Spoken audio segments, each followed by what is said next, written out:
Hey everybody! Welcome. Are you saying I'm not a Chad? Can girls be Chads? Girls can be Chads, right?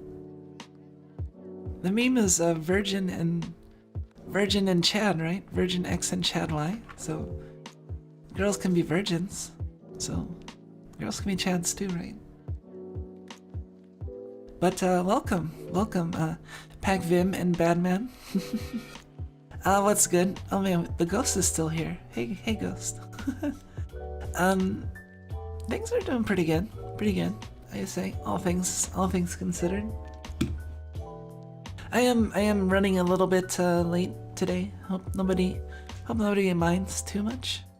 Although I feel like people are typically wishing my stream was later than earlier on Saturdays.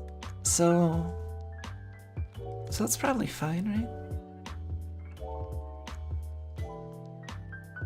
I mean, I would love to stream like a little later in the afternoon.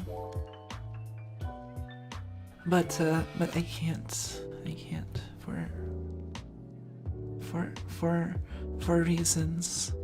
for reasons best left unsaid.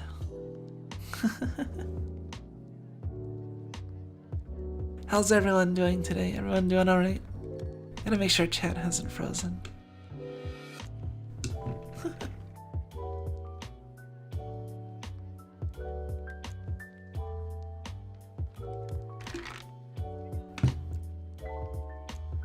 don't mind so much now that you made it an hour later. Do you change daylight savings at the same time that I do? Cause I'm actually, one thing I wanted to keep in mind is, letting people know that in, let me think, it's on Sunday at 2 a.m. Okay, so for Monday's stream, if you don't change your time back an hour, in the next like day or so, then our times are probably going to be an hour off. But if your daylight savings time ends same time mine does, I don't know why there's different times that daylight savings times ends around the world. That doesn't make sense. That doesn't make a lot of sense.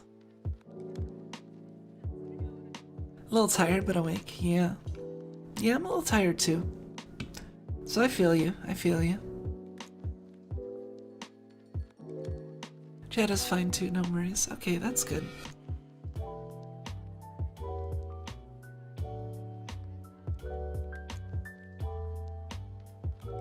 Hour and ahead, he and I should sync up soon. Okay. So yeah, so people have to keep in mind that my stream times are going to, yeah, if they're gonna shift like an hour later for people that don't adjust their time. Yeah, that sounds right?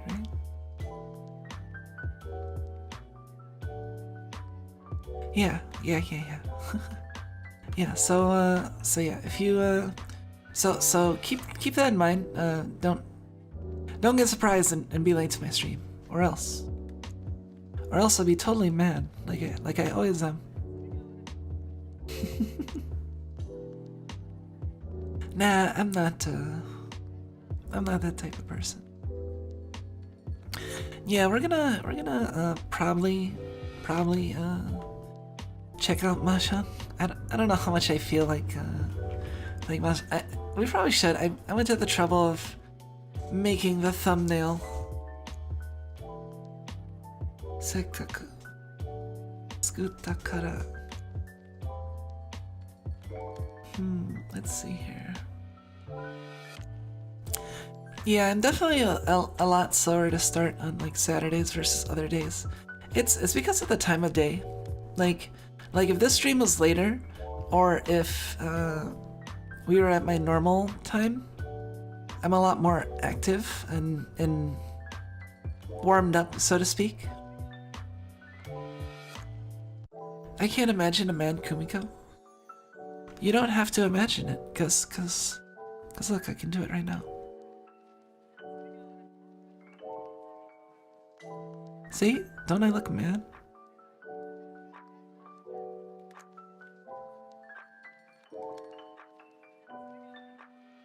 I'll glare at you. Crap, I can't smile because it makes me look devious.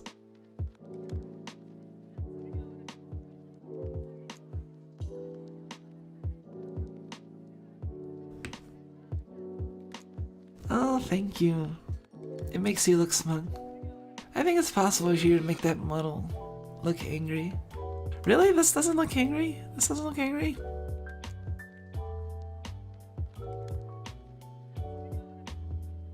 What about this?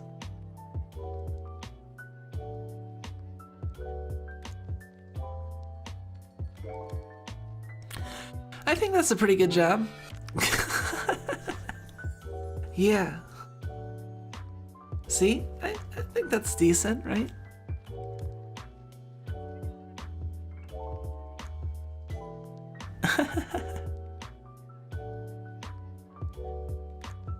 Yeah, I guess I don't do angry very well.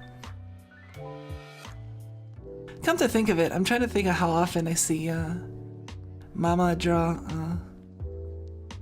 angry stuff, and I'm like, maybe not that often. More commonly smiling faces, definitely a lot more common. And the other one looked more pouty. Oh. I need to adjust the pout factor on my, because I know when I look sad there's a lot of pout. I can't adjust the level of pout, unfortunately, on my own. I need assistance to pout, to not pout. Cause yeah, if I'm sad, it's just like,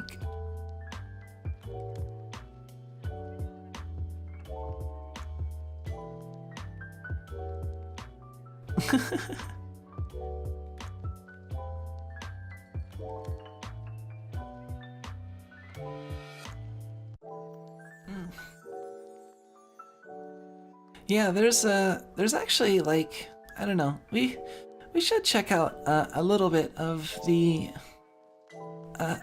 we should check out a little bit of Mahjong, especially since, I mean, I've even, like, before they announced the Akagi collab, I even mentioned, like, oh man, they need to do an Akagi collab. And I haven't really done much in the Akagi collab yet, so it's like, well, it's only around until I think the 16th. So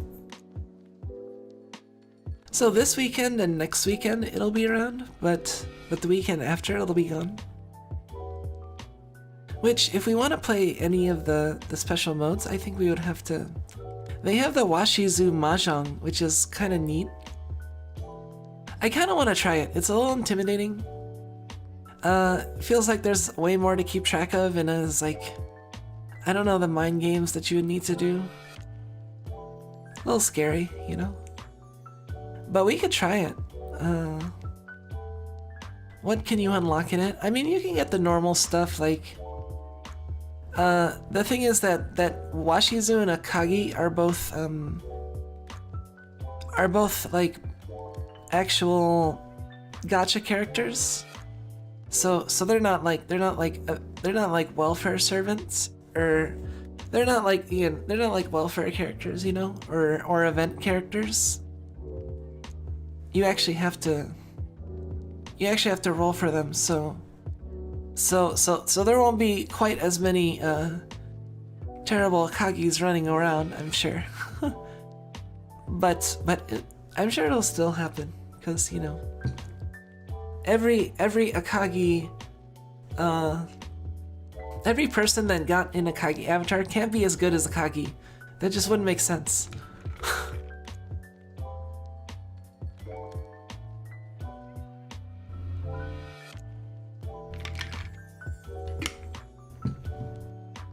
So you'd have to imagine, like, everyone has some amount of fake Akagi.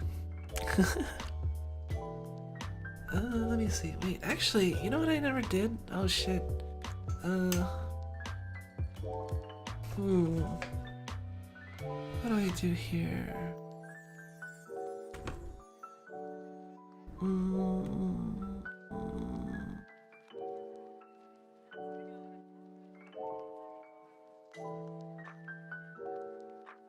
Yeah. Mia was loaned to you, but you can unlock her by completing certain conditions. Hololive Azure Lane collab. I managed to get everyone before the event condition. Yeah. And the rest were gacha characters. Well, I think Azure Lane is a little different from like normal gacha, because isn't it people typically like will get all the characters eventually, like if you just play enough, like I don't know. I thought like Azure Lane, and I mean I remember Girls Frontline, like the characters were a lot easier to get. You could get them with like normal grinding.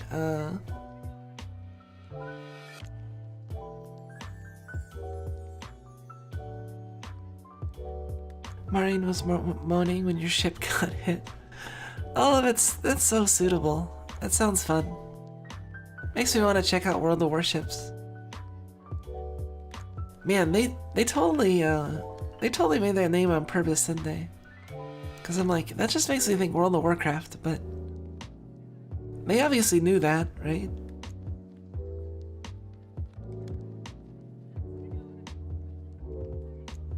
Well, there's still luck of the draw. Yeah, I suppose there's still that as well. Let's see. I guess we should get around to try it.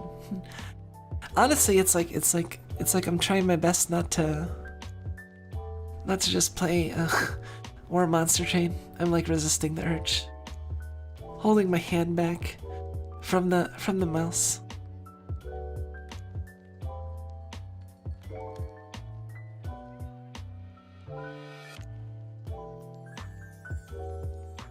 Like my hand is trembling.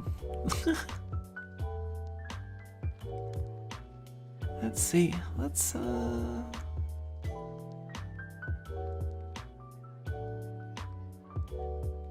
hope I don't have to stamp another like Zatsuwhat No. Or maybe I can use this for next week if I do play something else. Let's see.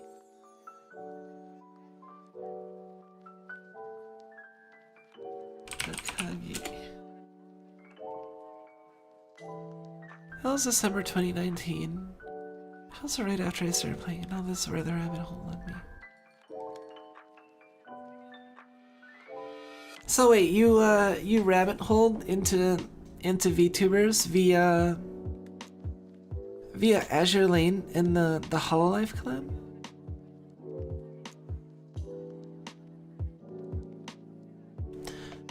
That's yeah, actually when the Hololive collab happened in Azure Lane, I actually don't think I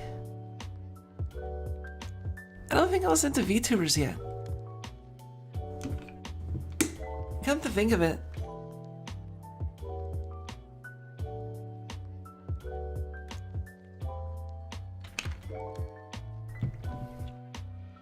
Cause like I remember Fubuki had been around for like a good while already before I actually like got into VTubing. Like VTubers and started watching Korone. I think I started watching Korone like I guess it would be like the end of 2019 or so. And that's when I actually started paying attention to Hololive and stuff. Back when Korone had like 300,000 subscribers or something like that. Like, pretty crazy to think how far things have gone now, you know?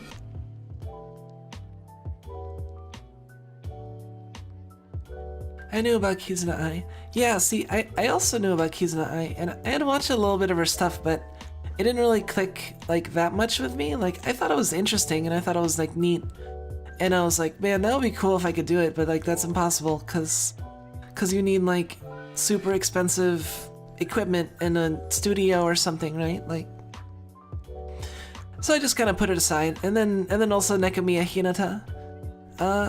I kind of liked. I always thought she was cool because she was like really good at video games, and you know, I like video games and being really good at them. Not that I'm very good. I'm not very good. I'm amazing. No. No. Crap. Yeah. So I knew about VTubers through them, but VTubing was still like this kind of like unreachable thing, and I didn't really like check out HoloLive at all. And then I got drawn in by like, honestly, I think what did it was a combination of being intrigued by all the Pecora memes and Korone just being so cute that I was curious, like, wait, she's cute and she's a gamer dog? Like, let me check this out. And you know, that's how I started tumbling down the rabbit hole. Well, it's kind of fitting actually. Like it was Pecora that led me down the rabbit hole of HoloLive. Like Pecora and Korone, I think, together. It might have actually been Pecora first. It might have been like Pecora led me to thinking about checking out Korone because of all the Pecora memes. We're starting to get big, like around 2019, I think.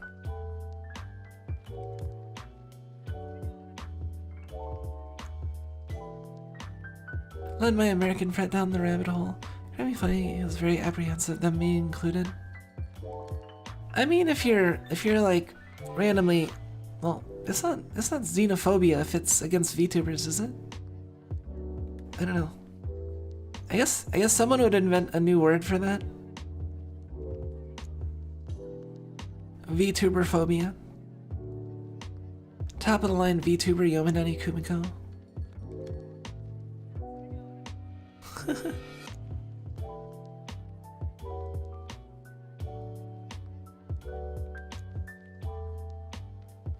Oh man, what did that phrase that you just said remind me of?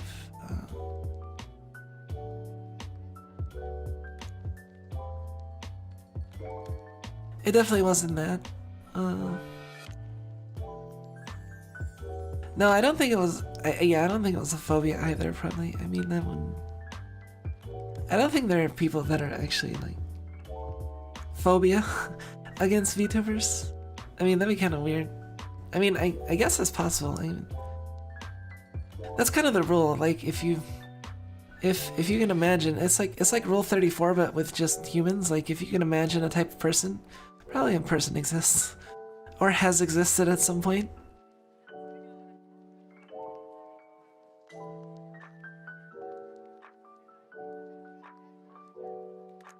I think he thought they were idols from a game, which makes sense given their design.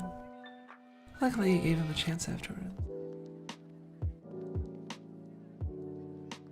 Idols from a game?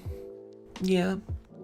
Yeah, I had known like my initial understanding of HoloLive was I had never checked them out, but like I mainly was exposed to them because I knew people who like used Fubuki and other stuff as like, you know, avatars and sometimes they shared art and talked about it, and yeah, but I hadn't got into them yet, and then yeah, later after I kind of like moved away from the one group that I got initially exposed to HoloLive, I actually kind of had a bad impression of HoloLive after that, or actually like specifically Fubuki, because the first association that I had with Fubuki was with someone that I ended up being like a huge douche. Man, that's maybe that's. I don't think anyone's gonna find out. But yeah. So like I had an initial like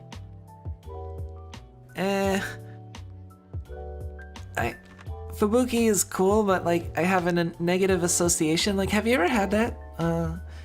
Characters or other stuff that you just gain negative associations thanks to people you're exposed to, and it's hard to give that thing a chance, even though it's like, cause you just have that blockage from the person you are negatively exposed to, that like thinking of that person every time, and like, yeah. That was how it was with me and Fubuki for a little bit, and then thankfully I moved on from that, and now I really look up to and respect Fubuki, and I think she's great. On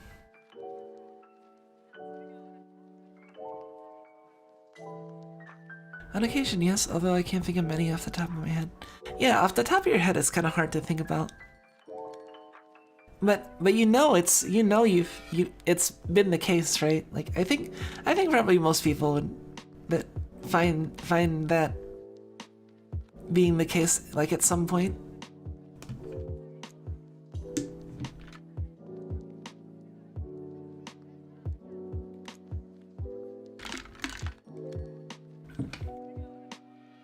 Yeah, Coco was also I wouldn't count her as a gateway VTuber, because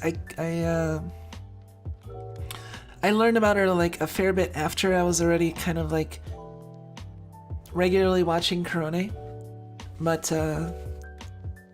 yeah, I still look up to and respect Coco.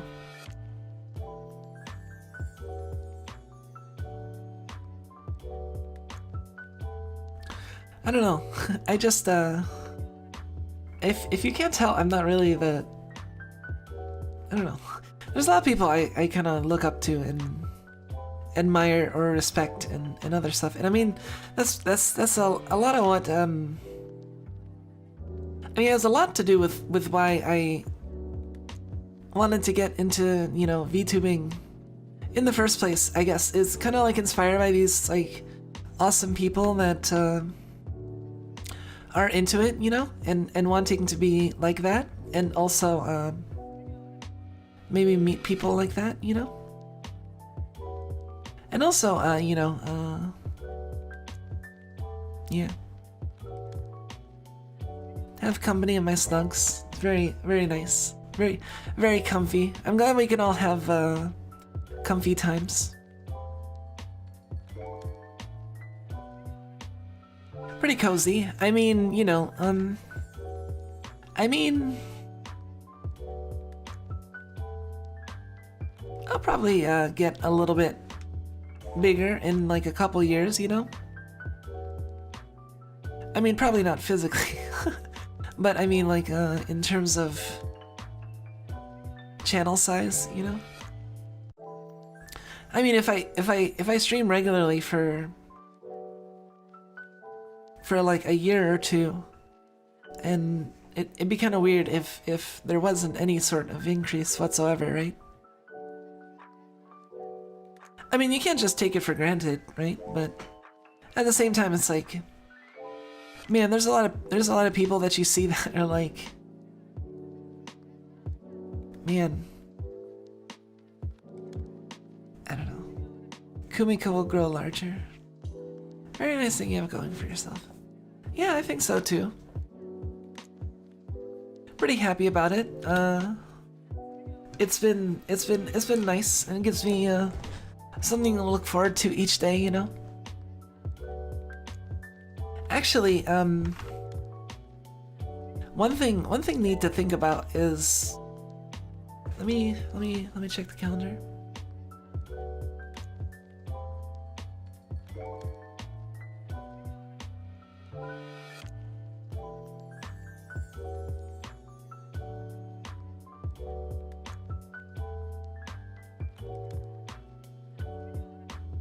Oh, okay. This is my 13th. This is my 13th consecutive day streaming. That's pretty impressive, right? Maybe? I don't know. Maybe it's not. I don't know. Maybe it's the opposite of impressive. Ooh, it says for watching.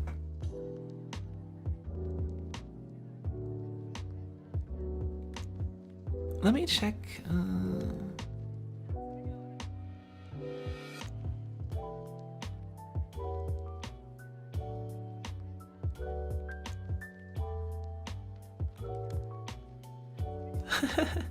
Yeah, if you actually like look, if you look at my uploads and you count back, you know, it goes like streamed 1 day ago, 2, 3, 4, 5, 6, 7, week.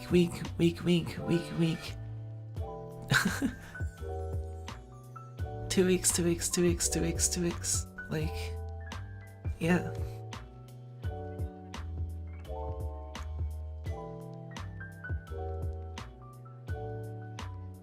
Yeah, I almost wanna stream tomorrow just because I wanna keep the streak going. It's like, man, I do I really wanna stop the streak? But yeah, I should probably not.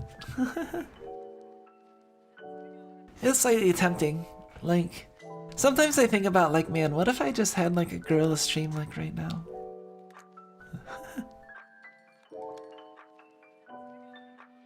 I'm a little, I might be a little addicted to VTubing. Maybe just a little bit.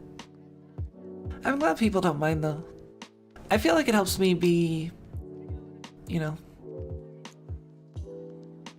more productive in the ways that I want to be, and a lot of other good things. Kumiko, if you don't take a break, I'll be a madman. Oh no. Don't be a madman. Wait. If you became madman instead of badman, would that mean you'd be no longer bad? So you'd be also good? You'd be like good man? Good man? Good man? Yes.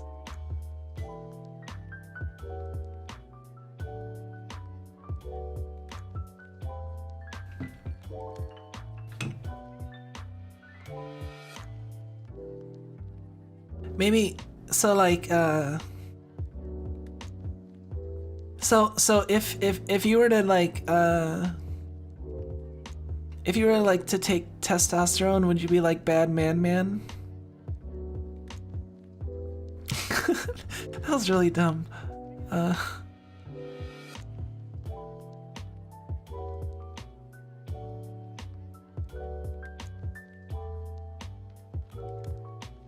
If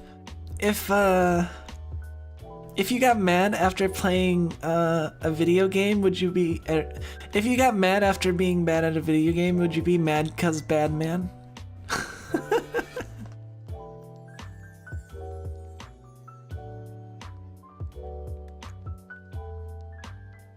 That was also dumb.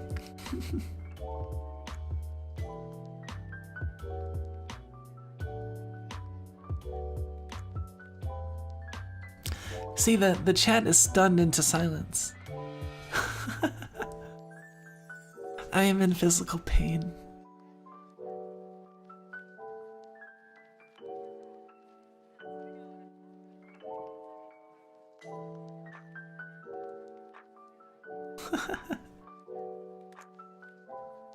Good man, fighter of the bad man. I mean, that's the premise for most stories. Most adventure stories, I guess. We've had a fun few weeks. Honestly, like this month has been, well, I mean, October really. October was pretty good month, I think. Like we finished, let's see. We finished Teardown like about a month ago. I can actually, since I have a record of all of my schedules since I started. Man, look at me, studious.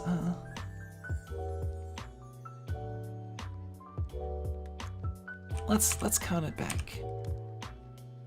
I also make updated schedules, like, cause I know like I change my schedule around a lot, like midweek. So I usually try to make a revised schedule, so I know what I actually did that week. Yeah, we finished Teardown at the end of September, so that was a good end of September, and I think we also finished Blasphemous.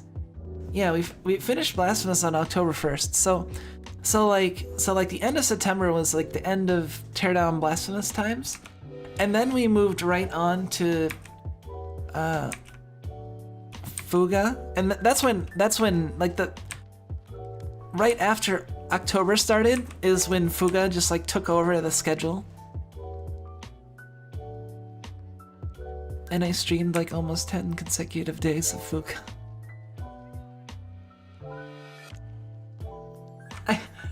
I went Fuga, Strive, Fuga, and then yeah. Just with Strive, like breaking up the Fuga. And then what else? And then we did Cooking Sim.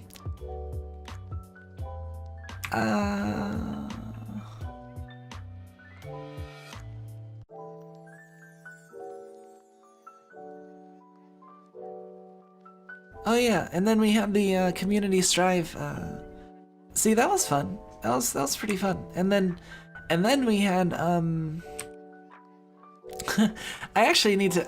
I said I need to up. I did this so I can keep track, but I'm looking at this and a lot of these just say it is a mystery. I wasn't as good about updating my schedule after all. Yeah, and then so basically October was like the beginning of the month. I got addicted to Fuga and did 10 streams of that. And then at the end of the month I got addicted to Inscription and did 5 streams of that. Wait, 6? We did 6 streams? 6 streams. Yes, we did it in 6.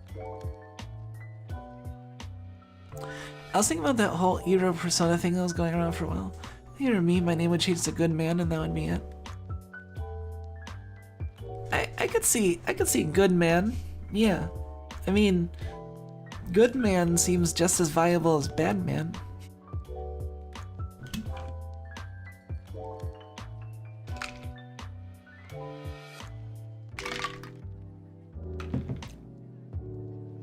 Yeah, it was very furry for a little while there. Sorry about that.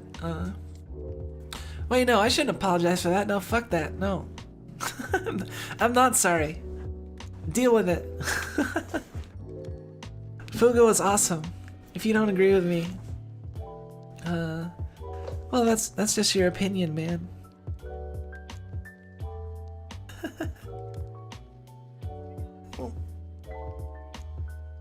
Yeah, this is why I said in the description that I'm doing this very much at my own pace. Today's stream. We're at almost 40 minutes already, so it's like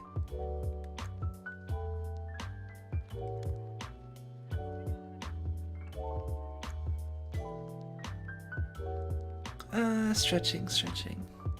You know, I wasn't surprised that something would grab your attention after Fuga. I didn't expect it to be so soon. Yeah,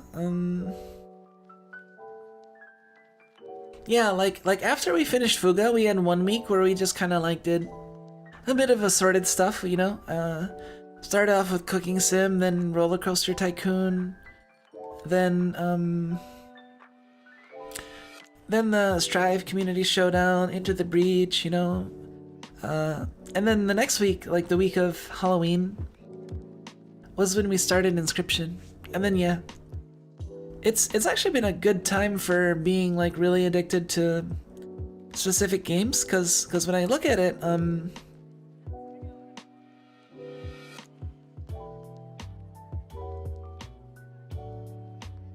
I guess I was kind of pretty into Magic for a while, but I'd have to say that yeah, starting with Fuga and continuing on with Inscription and Monster Train, those are the games that I've like gotten the most into since I started VTubing. I mean, it's not that I haven't enjoyed the other games, it's just that like with those games, you know, I was content to like, you know, play a good session and then wait a week and then play again and then, you know, take that methodical pacing, you know. But like Monster Train and Inscription and yeah, wait. And Fuga. Yeah, Monster Train, Inscription, and Fuga. The three of them are just like, they just kind of like took over. And I couldn't really, it was hard to focus on other stuff, you know.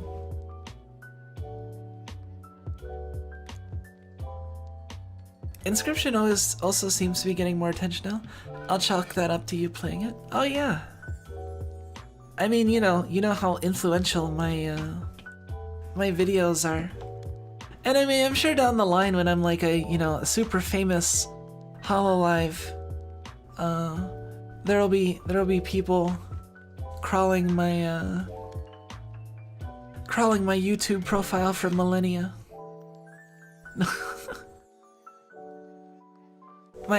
Checking out my old stuff. I don't know. I mean, it's basically like assured. Like if I VTube consistently for 2 years and then I suddenly graduate and then I join Hololive, like there's no way that information is not gonna come out. Like I wouldn't be mad at any of you, if people found out that, like, you know, because I know that you guys wouldn't like, but at the same time it's like I don't think you can keep that, like, especially, you know, like assuming I get at least a little bit more popular in the next like 2 years.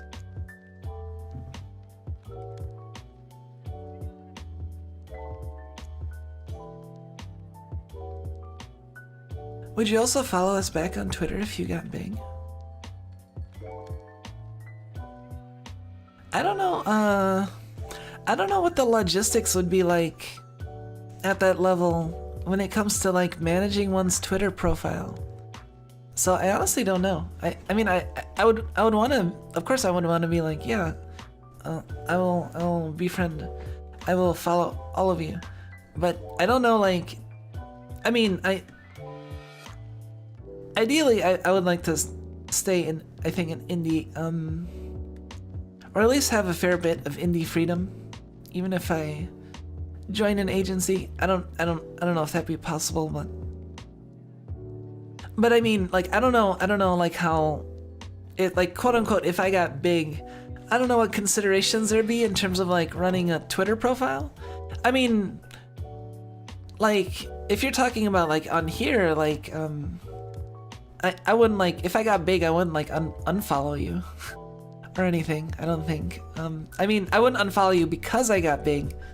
I mean, I'm not saying, you know, I'm just saying, like, you know, I do follow and unfollow people, but it's not because of how big they are. Wait, of how big? What are we talking about?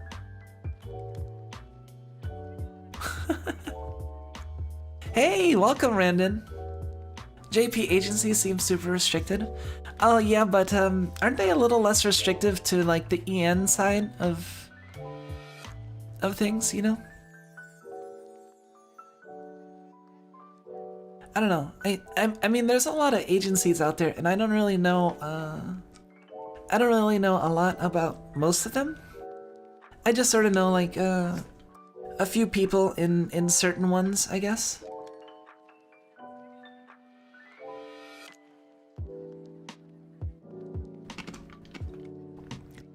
See, that's the thing though. I'm not like, my goal is not like set out to, like, you know, I must join an agency at all costs.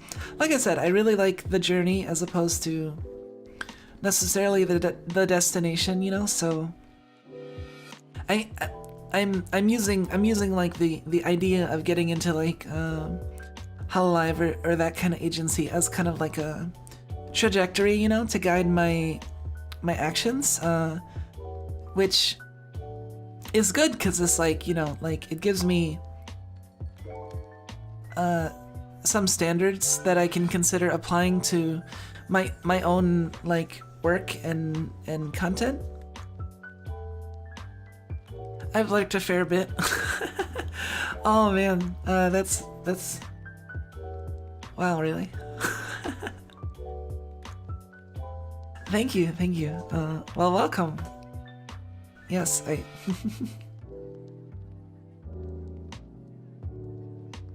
For shame, Mr. Orc, you gotta be active in here. I mean, you don't have to be active if you don't want to. I mean, you know, I would never force anyone to speak in chat if they're uncomfortable, you know. Just sit back and enjoy, you know, whatever makes you most comfortable. Heck, if you wanna like put on headphones and not even like touch chat or look at chat, I mean, that's fine too.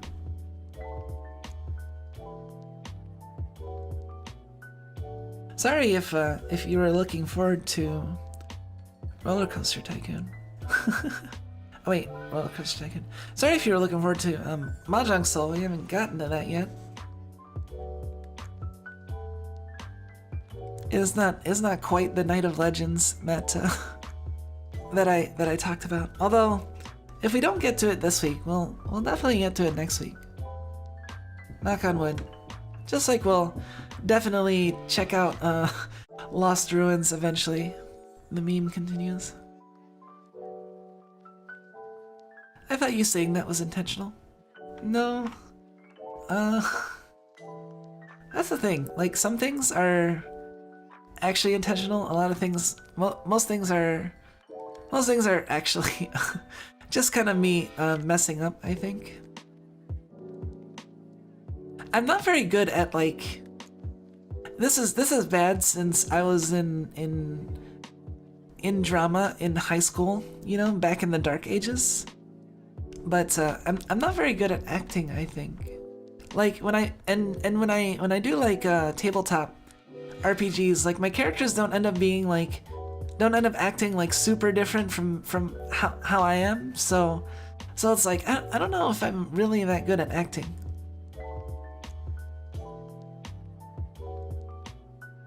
I'm 93% sure you said the same thing last week. That's a pretty high percentage. I don't think I'm sure of saying anything last week.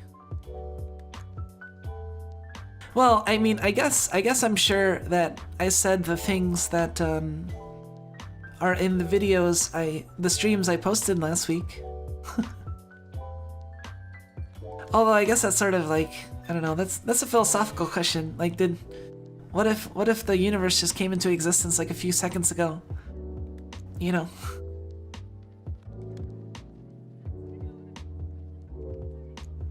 Yeah, let's not get too big-brained on a Saturday morning. Speaking of, I've been thinking about playing since Randon has popped in. I will say that I have been considering playing FTL again, and I've been thinking like, oh, I know Randon said that one time that he really likes FTL streams, so like I wonder if he would check that out. So I've been thinking like every time I think of like, oh, maybe I should do an FTL stream, I also think like, oh man, like I should probably like give Randon a heads up maybe or something, you know.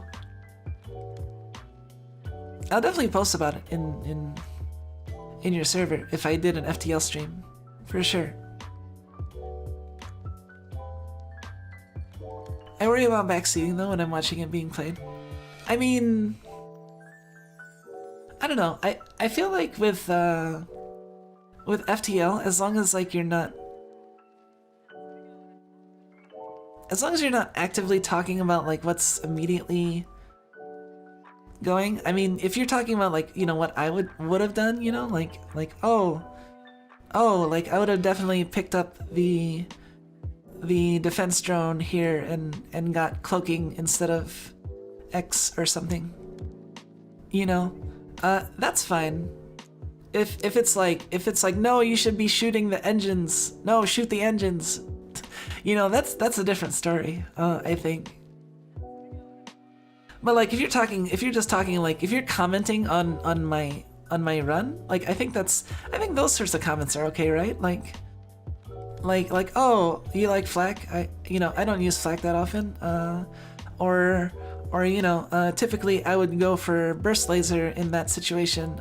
Like after you've already made the purchase or done the thing. Like I feel like those sort of post comments are typically pretty okay. How long have you been lurking these streams for, Brandon? 2 months or so? Really? 2 months? Man, has it been 2 months already? Yeah, I've been streaming pretty regularly. I don't think there's a week that I've streamed less than 5 days since I started streaming. Yeah, cause come to think of it, there was the one stream that I canceled cause my internet was down, but then I had a makeup stream the very next day. And then I don't think I canceled any other streams.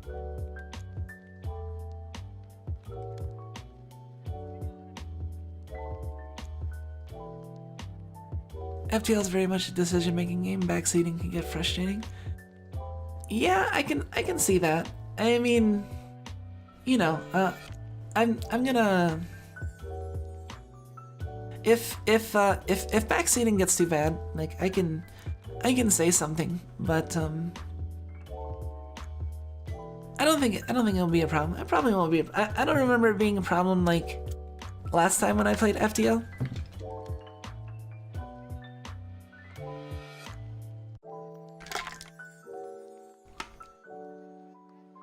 Yes, I guess I mean Randon can count as a snug. A green orc snug. I still need to draw snugs, man. One of these days I'll get around to actually drawing. When I did I actually had tabletop last night, and I brought my tablets, thinking that I would maybe draw, like, you know, but I didn't end up touching it, and yeah, I'm definitely not like the type of artist that's just like idly drawing all the time. I'm like the opposite. I'll draw like regularly for a while, and then I'll have art block for like years.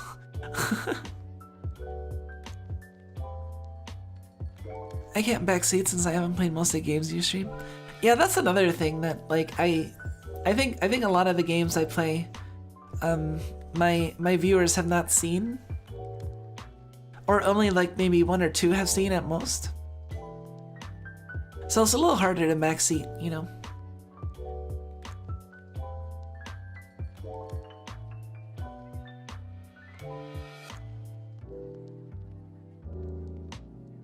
And like, and I don't know, like, and I feel like I don't think, like people don't backseat in my Magic streams. But I also think that, well, not everybody knows Magic, and then also even for, the people that do know Magic, not that many people have been playing or are as, I guess, knowledgeable as I am about the game. So it's, I guess, people might be less likely to backseat there. Although I don't think it would stop people if they really wanted to, but I don't know. Like after the fact, I'm a lot more fine with like after the fact backseating. It's mainly like it. I think mainly the main issue is a pet peeve of mine is when I'm told to do something, that I was like literally just about to do. You know, it makes me wanna like not do it out of spite, which is bad, right? Like, but you know.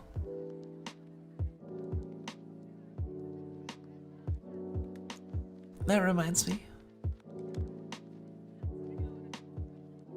Yeah, it's oh man, it's just the biggest pet peeve. Just when someone tries to tell you what to do, and the thing is, see, that's the worst. Like you know, cause then it seems like, oh, you're just doing what they told you to do, and it's like, no, I was gonna do that anyway. God damn it, like.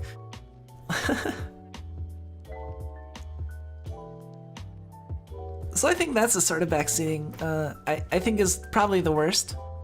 But so I think the remedy to that is to just, you know, wait a second until after the thing that you're commenting on is like relevant, so that it can't be construed as like, you know, well, for one, so you can see if I was actually gonna do that, cause a lot of times, you know, I will end up doing the thing eventually. And I mean, there's actually a number of times where like I'll be doing a thing and I'll figure it out, like on stream. I'll in a game I'll be doing a thing and I'll figure it out, and then I'll look at chat and I'll see like someone in chat has told me like the solution, or told me what it is that I just did, and I'm like, no, I and that's why I always make like I always make it clear that I wasn't paying attention to chat when I did the thing, so it's obvious that like it was my agency. I make it a point to do the opposite of what people tell me to do if I really feel like it. Yeah, so do I. A little bit.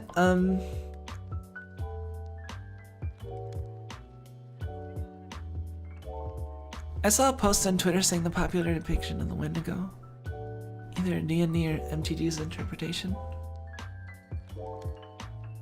I wouldn't be surprised.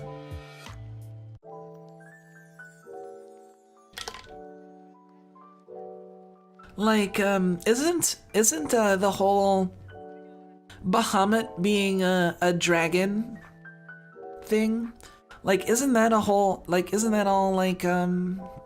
Final Fantasy like sourced? I don't remember. I feel like I heard of like Bahamut or someone else, like, you know, that becoming the popular interpretation is Bahamut as a dragon god, but I think Bahamut was just, let's see.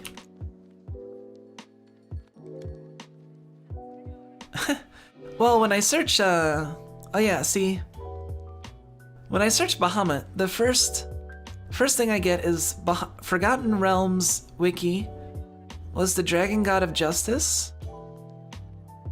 And then in Final Fantasy, Bahamut is an astral god in the world of Eos. And then the third one is Sea Monster, and then Dungeons and Dragons, and then apparently Bahamut is also just another word for behemoth, so that's another thing.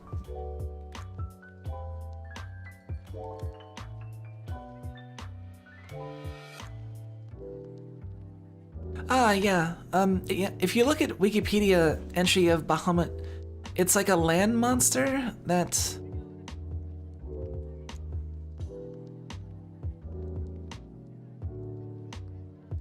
apparently yeah, Bahamut is some sort of fish whale in like old interpretations, but like now everyone thinks of Bahamut as like this dragon god because of Final Fantasy.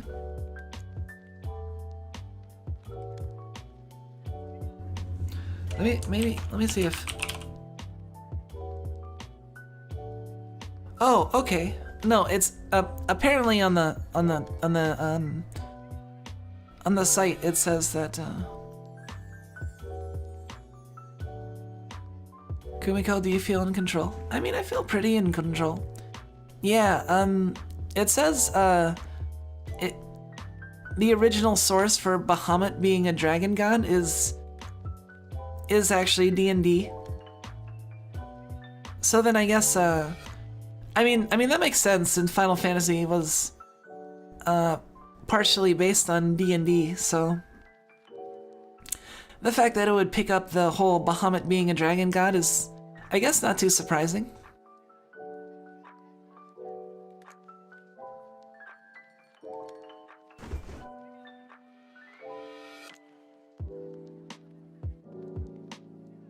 Oh man, if Randon has been coming to my streams, then he's probably noticed that I use the same BGM sometimes, the one with like the Christmassy sound to it.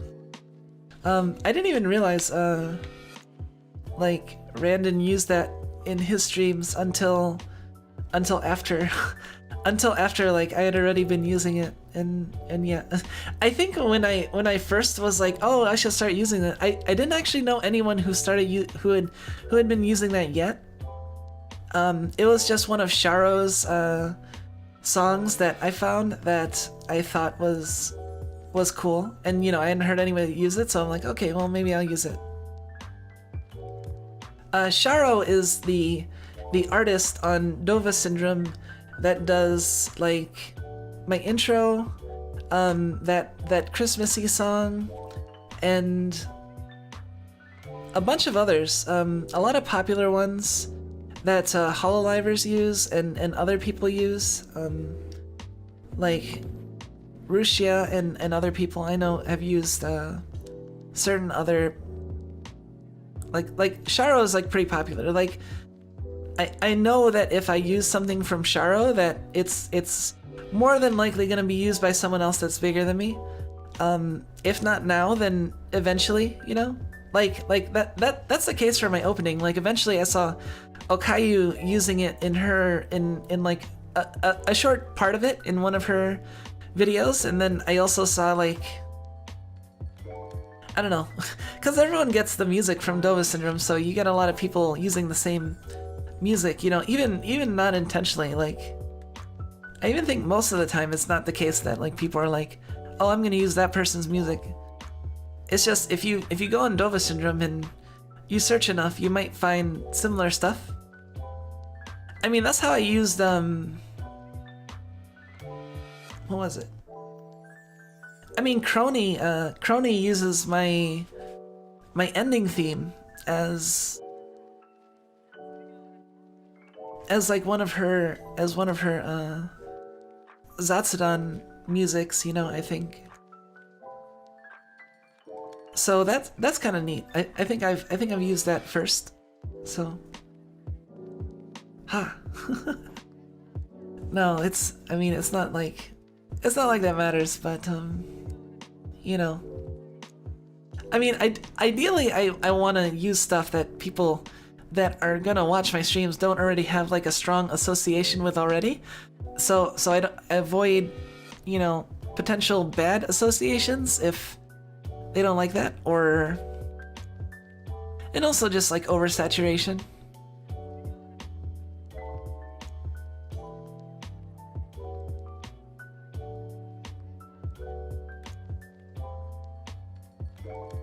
And you know an FF because they have so many cool variants of it. Yeah, I think other places use Bahamut as a dragon god too. I mean, obviously Granblue does, right? Bahamut is the god in Granblue.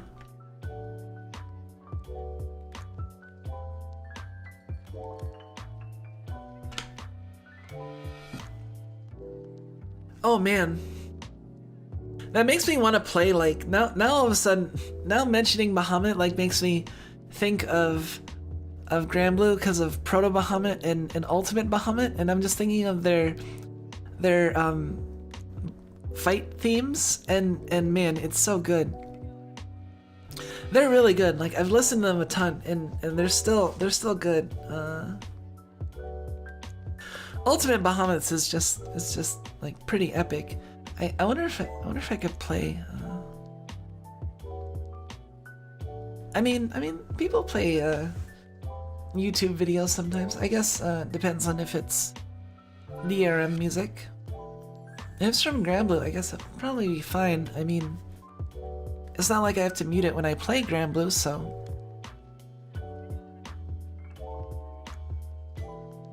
I could always like show, I mean, actually like, well, we'll have a Granblue stream sometime. And like, I've been meaning to have a Granblue stream where I solo like a bunch of hard fights. So we get the combination of listening to the good music, watching me do like some strategic stuff, and you know, that fun. All that fun. Like, there's a couple fights I've never done solo before, and like the hardest fights in the game. One of the hardest fights in the game. So, it'll be interesting, yeah.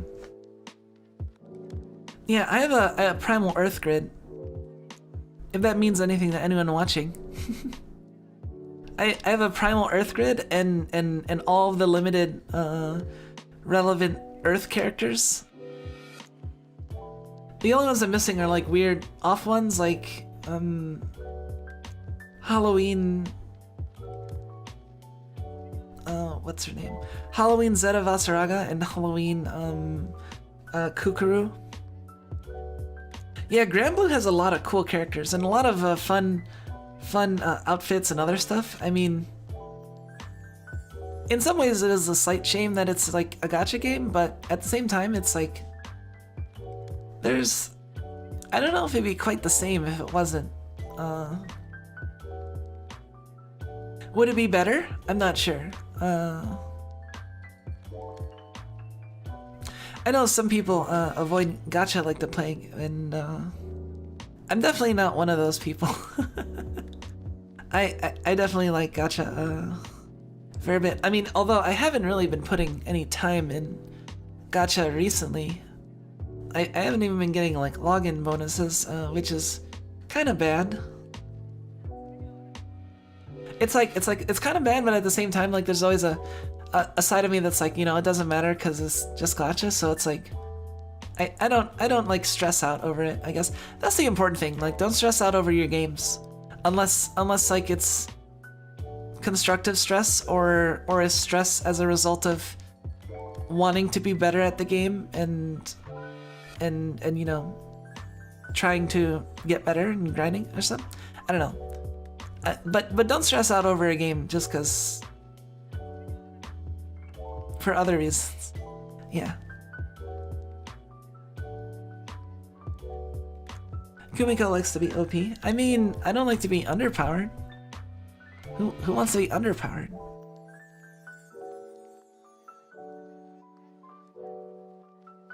I probably like games like GBF a lot more if they weren't gacha games. Well, that's the nice thing about the fact that there's the Granblue fighting game.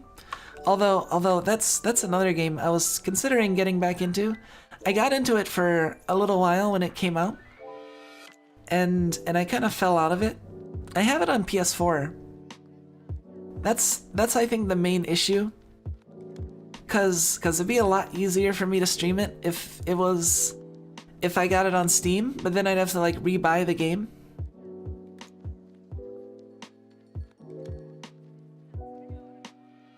Hell, there's a free-to-play Gundam game I enjoy. I find it hard to play specifically because it's a gacha game. That's understandable. I mean, it is kind of like, man, there's so many gacha games coming out, and it's just, it seems like they're encroaching more and more. But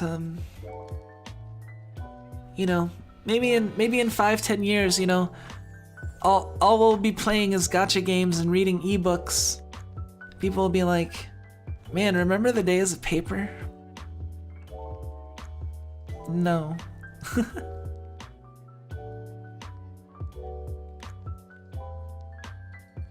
They killed my wife? Wait, they did? What? Wait, who'd they nerf? Sorry, is this still bottom tier, I think? Oh, that's a little sad.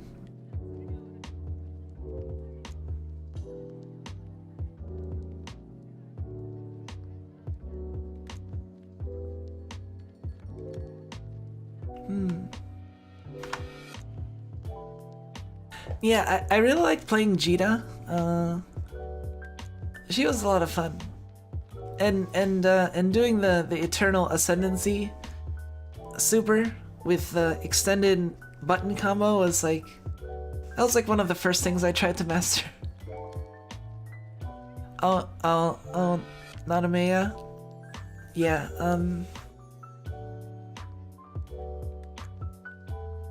That's what I thought you were talking about.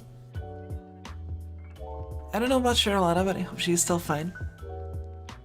Yeah, I wonder what I mean, they've been releasing like, I honestly, I haven't checked out the game since they released like, since they released Zoe, I think. I think, I don't remember if I got Zoe. I mean, I think I got, maybe I did, I'm not sure.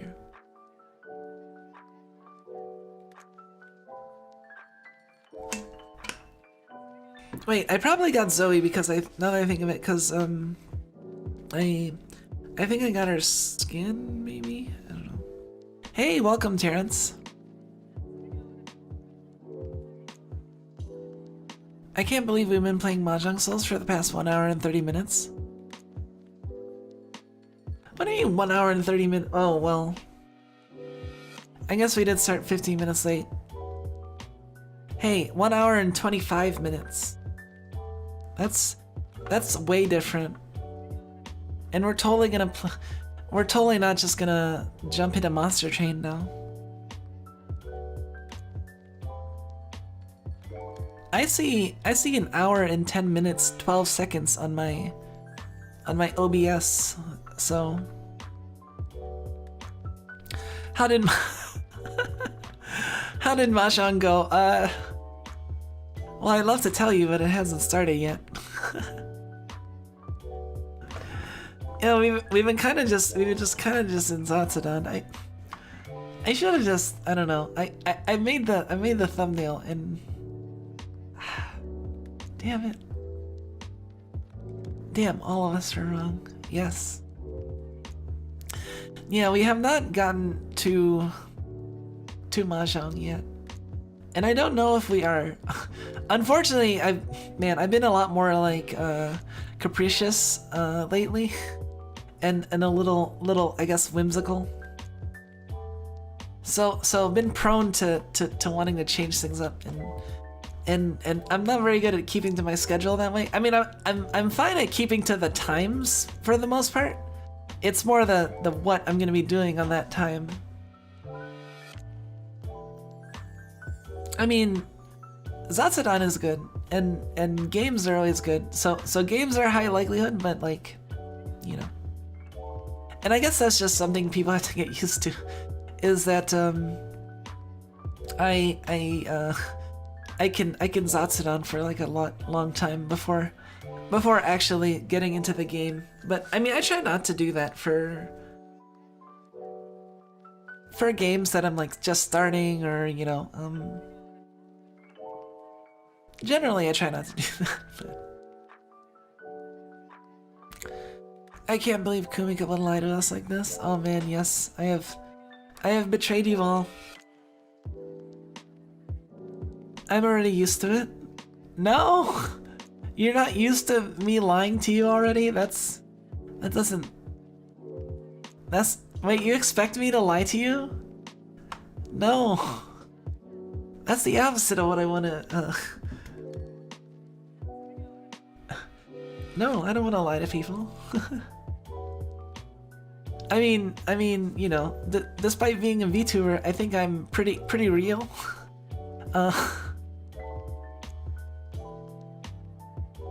Speaking of, I've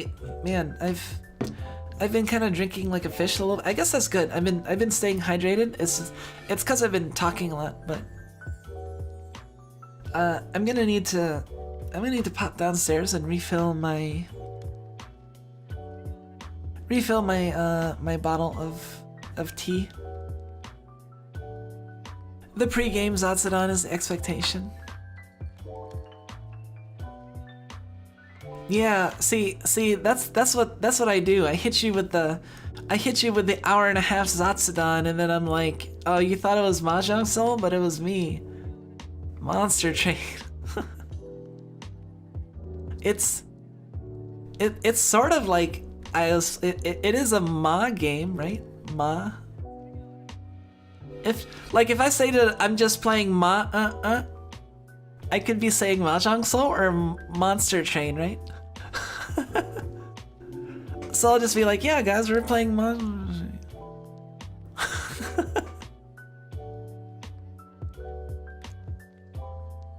Guys, I can't wait to play Mahjong today.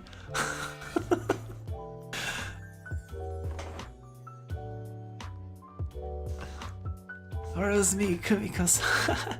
Oh man, I would not refer to myself with Sama. That's too much. That's too embarrassing. I'm like exceedingly polite in Japanese. I'm even uncomfortable like talking in plain form with Mama, like in like casual comments like on Twitter. Like I'll be like, do I really want to use the plain form of this as opposed to polite form? And like, but actually, like the polite form would probably be a little too stuffy in that situation. But like in one-to-one situations, I'm always using polite form, and we're always speaking pretty politely to each other, actually. So it's like, yeah, Japanese is like, there's a lot to manage. Not only do you have to think about, oh man, am I saying the right thing, but also, am I saying it in the right amount of humility or, honor?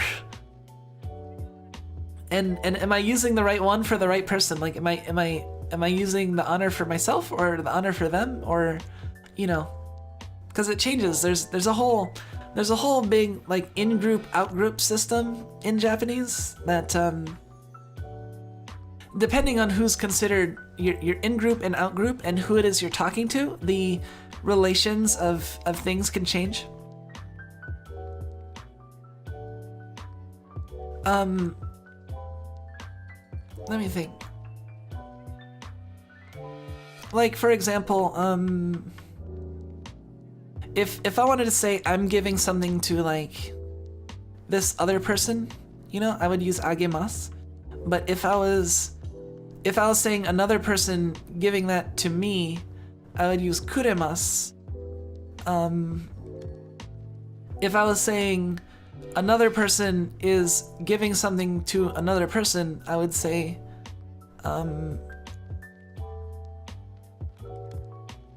agemasu. So yeah, so you have to know which one to use in the right situation. Like that's a there's a lot of complicated stuff in Japanese, but it's fun. I really need to get back to studying it.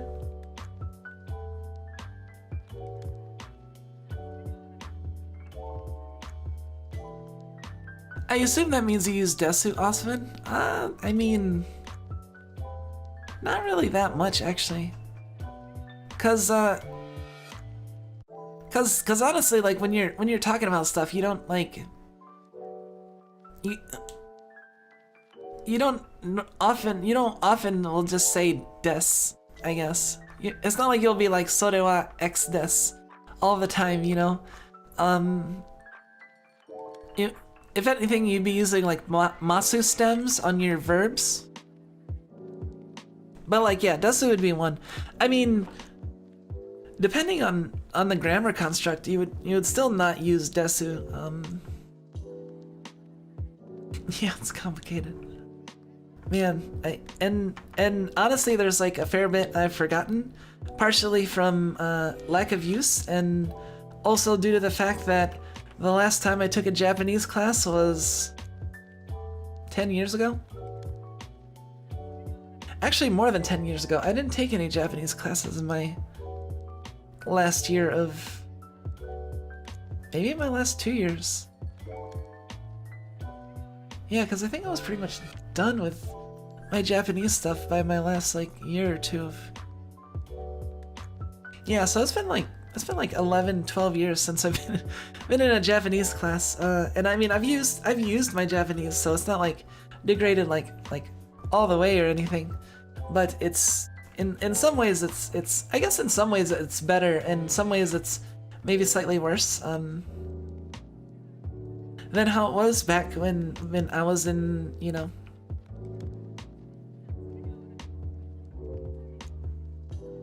Hey, welcome. K12 cat. Maybe a Let's Study Japanese stream would be a good idea. I was thinking about that actually. Maybe doing a, well, if anything, I would do a maybe a WaniKani stream. I saw Callie did a WaniKani stream. I wouldn't do Duolingo. I'm like way past like Duolingo level in Japanese at this point. But like WaniKani, I mean, but WaniKani is also maybe not as interesting because it's just flashcards pretty much.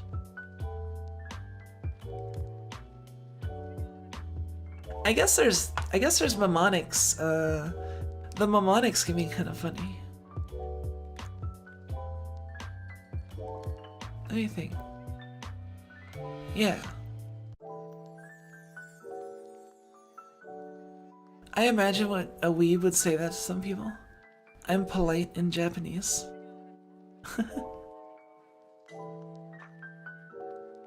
I mean, in general, you should be polite, I think.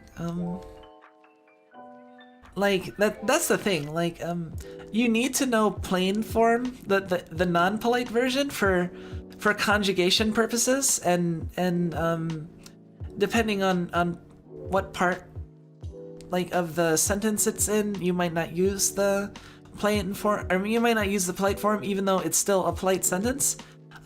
You only like politify certain parts to make the overall sentence polite.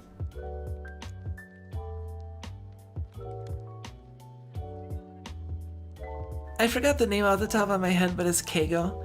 Yeah, Keigo. Well, actually, Keigo is like the next level beyond. Like if, I'm trying to think. Let's see. And I have to actually check what the name of polite, cause there's multiple levels. There's like plain form, and then there's polite form, and then there's like honorific form, which is Keigo. Polite form.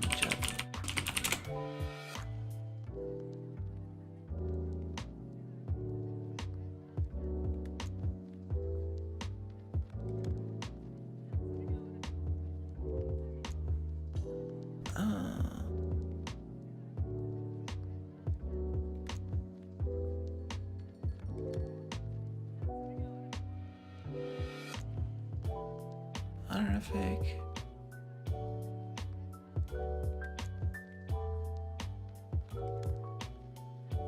Oh, okay. I should read this. There's a... Okay, so the polite form is considered part of Keigo. So yeah, you have...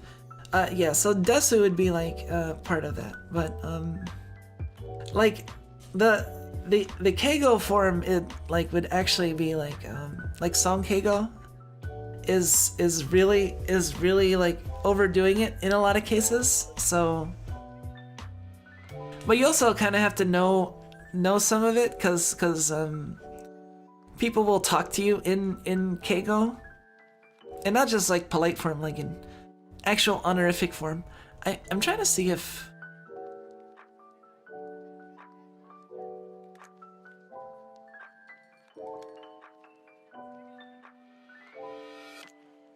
I'm trying to find what the name of honorific. Oh, okay. So Son Keigo is honorific language, so that's not Desu. Te ne, that's the word I'm looking for. Te nego is polite language. So like Masu, Desu, you know, like onegaishimasu, and then honorific is like, you know, the level beyond, like when you're actually like showing like deference and stuff. And then Kenjogo is humble form, which is the counterpart to the honorific. Hey, welcome, Zero Level Void. Yes, it is a VTuber channel. We were gonna be playing some Mahjong still, but kind of got sidetracked from that. Well, I guess it's not sidetracking if we never actually got to it in the first place.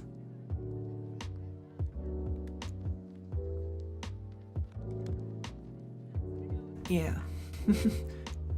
Oh man, we're getting randos. I wonder if that means my exposure is going up on YouTube at all. I don't know. I don't know how the numbers work, or how it goes about showing like stuff, like my streams ongoing to like people, you know? I'm actually gonna have to get up for a second, cause yeah, I do need to refill my tea and stuff.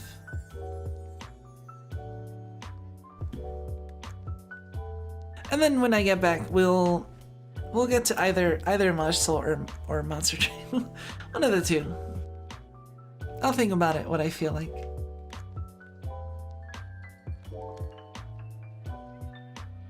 Let me just put up the...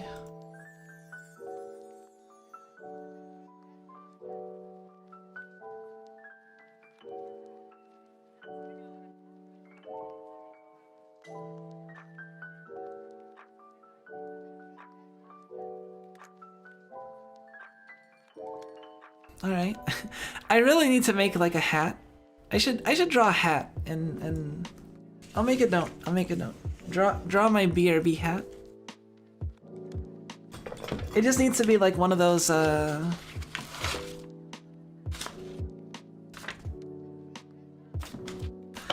city hats, or I don't know what you call that, but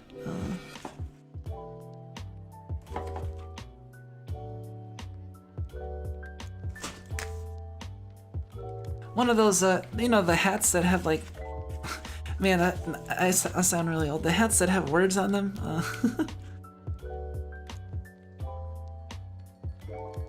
That just have like one. Is there a name for that? Like the hats that just have like one word, you know, like plastered like right on the thing, you know? I've seen those at cons, and I think I've seen those in like street styles in like normie stuff, but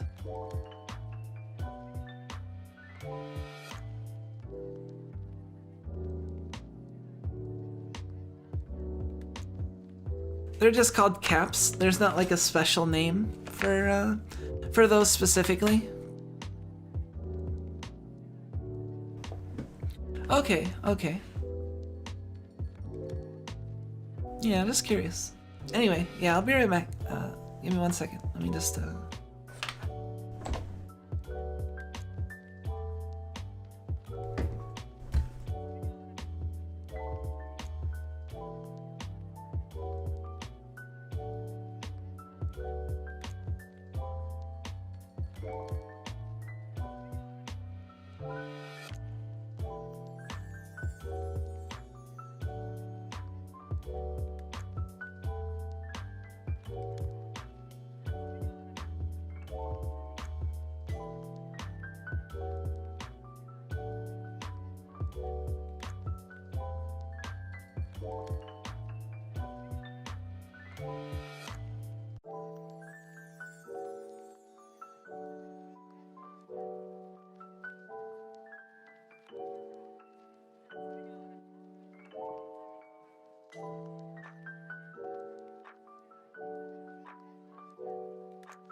Okay, so what's the big idea?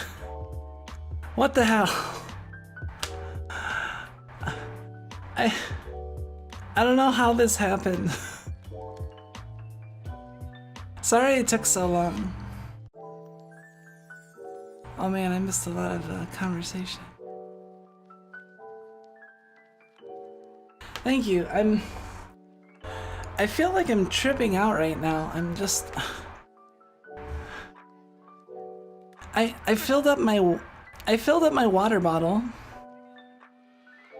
and then I did a thing, and then I was getting ready to start, and then I didn't know where I put my water bottle,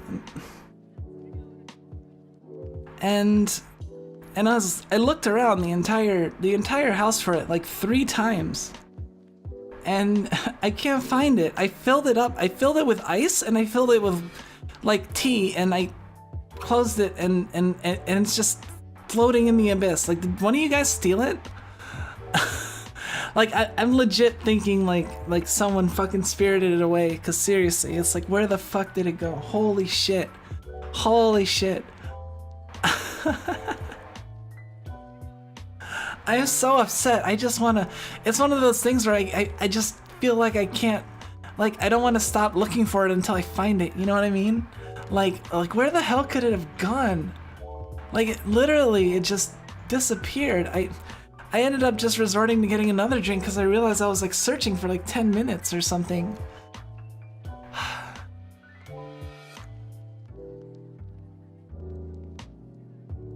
Damn it. Yeah, I don't know what the deal is. So, oh well.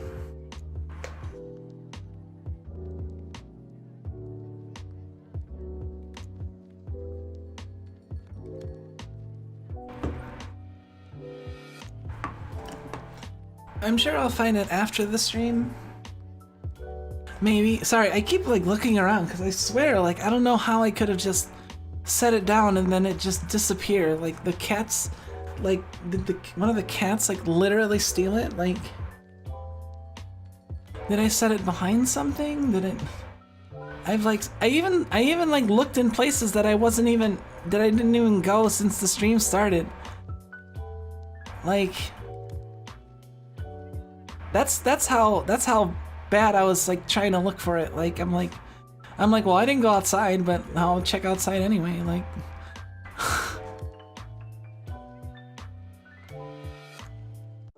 oh jeez. That's gonna bother me until I find it, though. That's the thing. It's so annoying.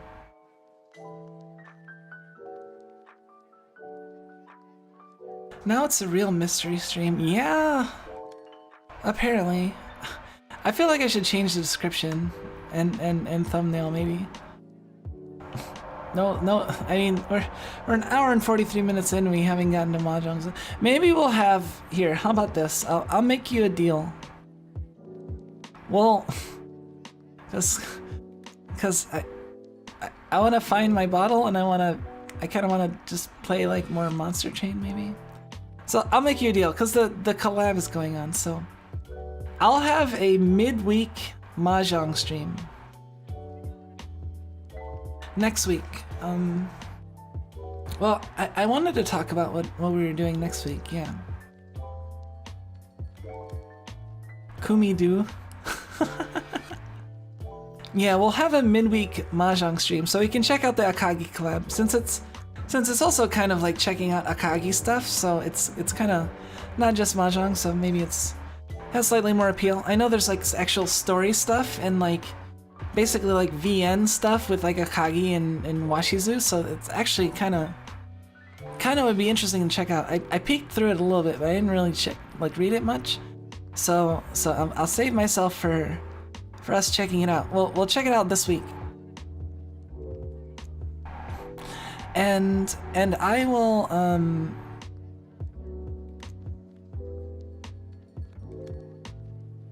I'll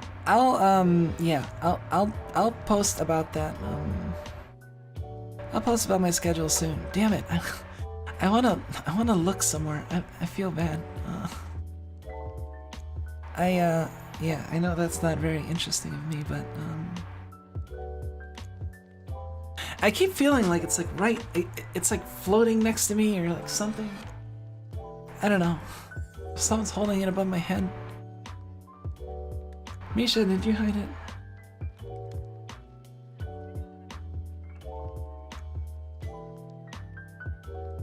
Hey, have you ever played?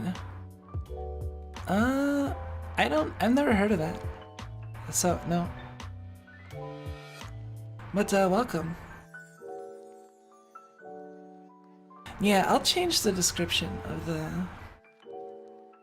So we don't get disgruntled Mahjong Soul addicts that are... Mahjong Soul and Akagi addicts that are like, what the hell?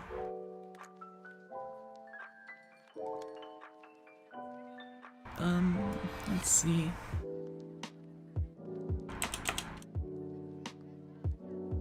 Zatsuwhat No Mahjong to be found here.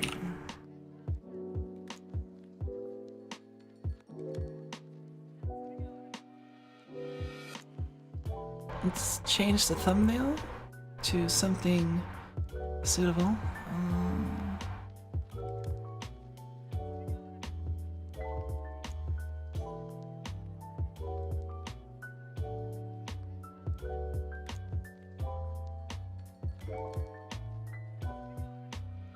Do I wanna? Oh man, I really want to find that. I might have to. Like, it's gonna bother me too much until I find it or something. Like, it has to be here somewhere, right? Like, I'm slightly suspecting Sawako-sama or Misha.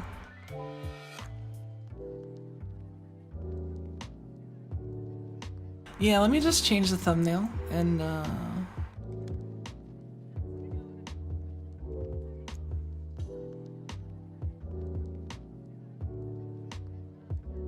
alright, that should be good, I think.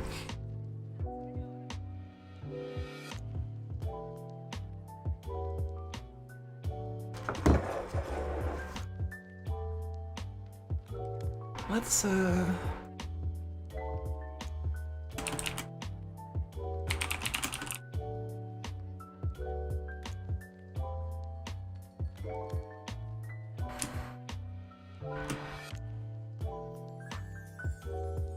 let's see.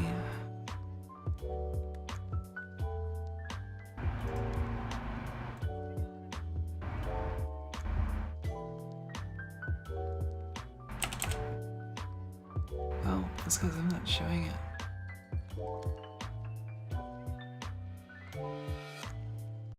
Here's my quick BRB.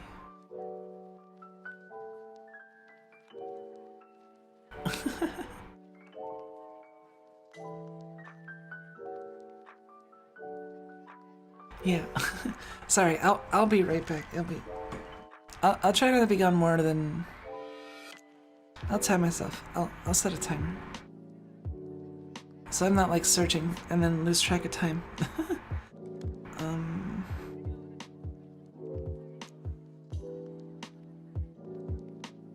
5-minute timer, okay?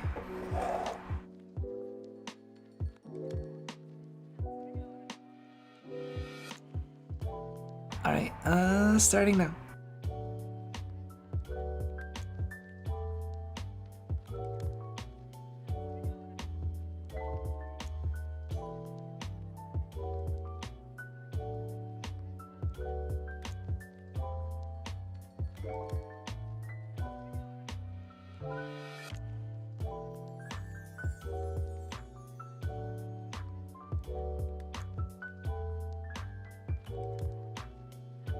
Found it. It was fucking behind the TV. Or behind like the monitor. Oh man, I just set it there. Whoops. Whoops.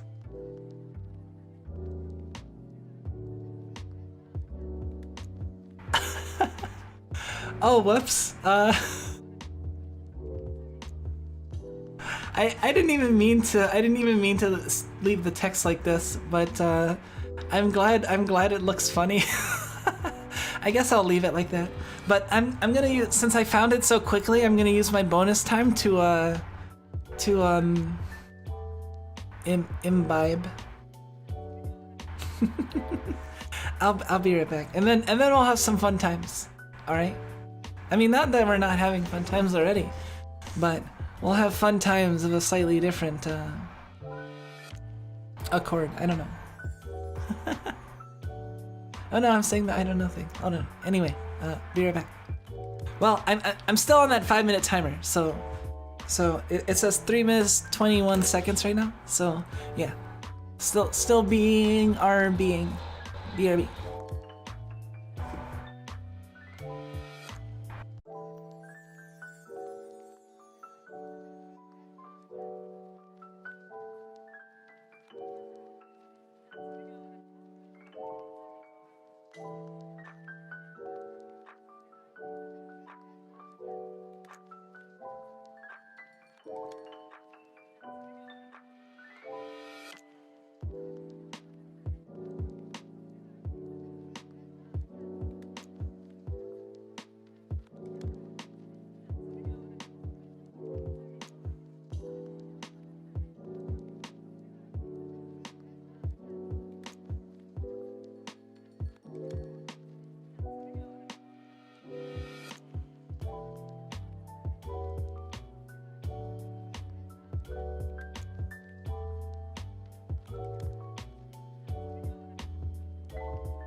Alright.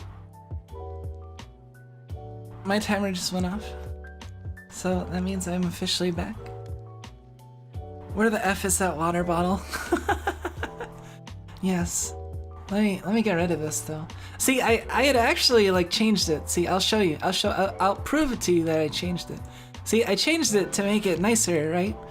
But like on OBS, like you make on the studio mode, you make the changes on the left and then you transition it. So I made it on the left, and then I just never like actually implemented it, I guess you can say. So yeah. Thank you, Terrence. and welcome back for real this time. Yes, now I got extra drinks, so now I'm extra set to go on a little longer maybe than normal. I mean, if we do a full monster train run, I mean, we could go for another couple hours probably. So, well, let me get rid of this. Yeah, there we go.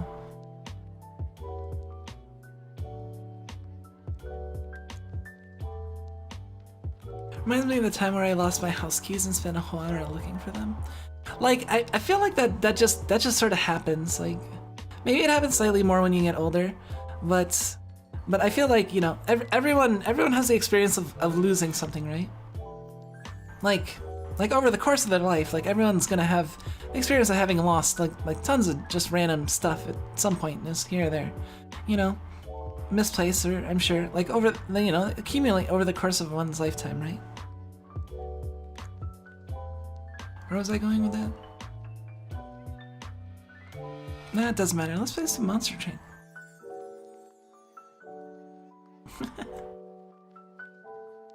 Man, we're coming up on week 20. That's pretty exciting. I should actually check when stream 100 is gonna be, so we can plan for it. Maybe make it a little special. 130 of 97. 97. Does that include this stream? 1, 2, 5, 6, 7, 8, 9.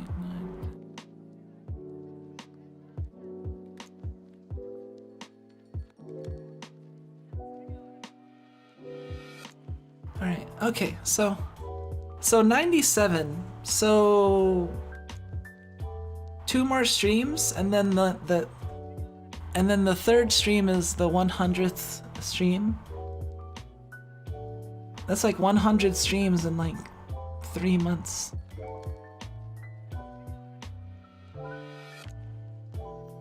Since the end of, so like beginning of July, so July, August, September, October, I guess 4 months, yeah.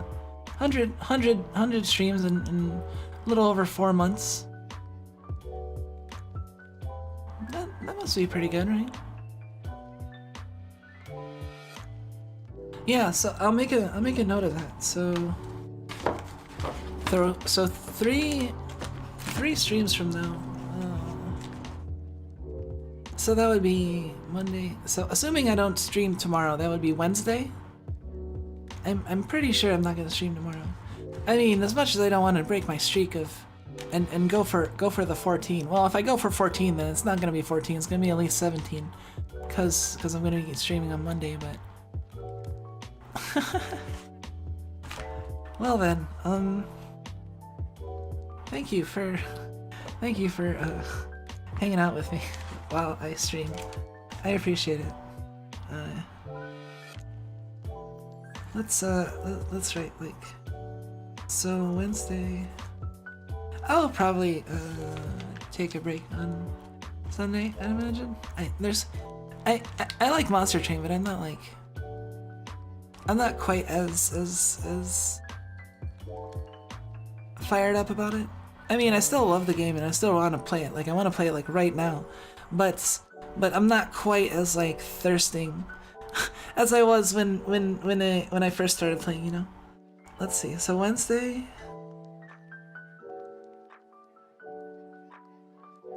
Stream 100.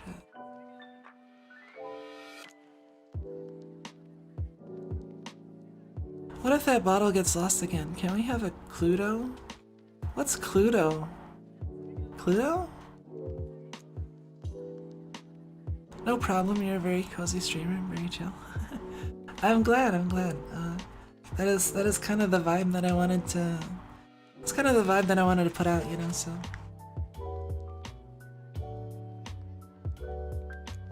I really like Corona, and I feel like I've mentioned before. I think there's like an alternate upgrade path for Kumiko that when I was younger, that could have gone along a more fiery path.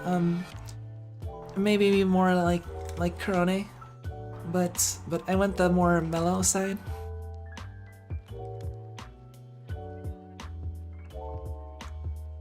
Probably in no small part, probably because of the green stuff, if you know what I mean.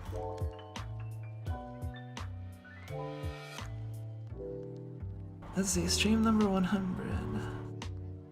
Hey, that's what should we do? Stream number 100, huh? Well, what did I want to do next week? We want to do a Mahjong stream.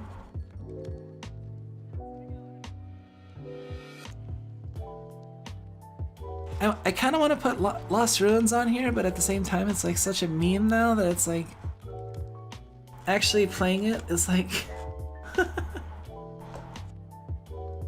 What do we do here?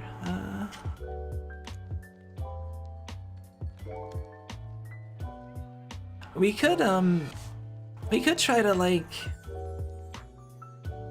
maybe for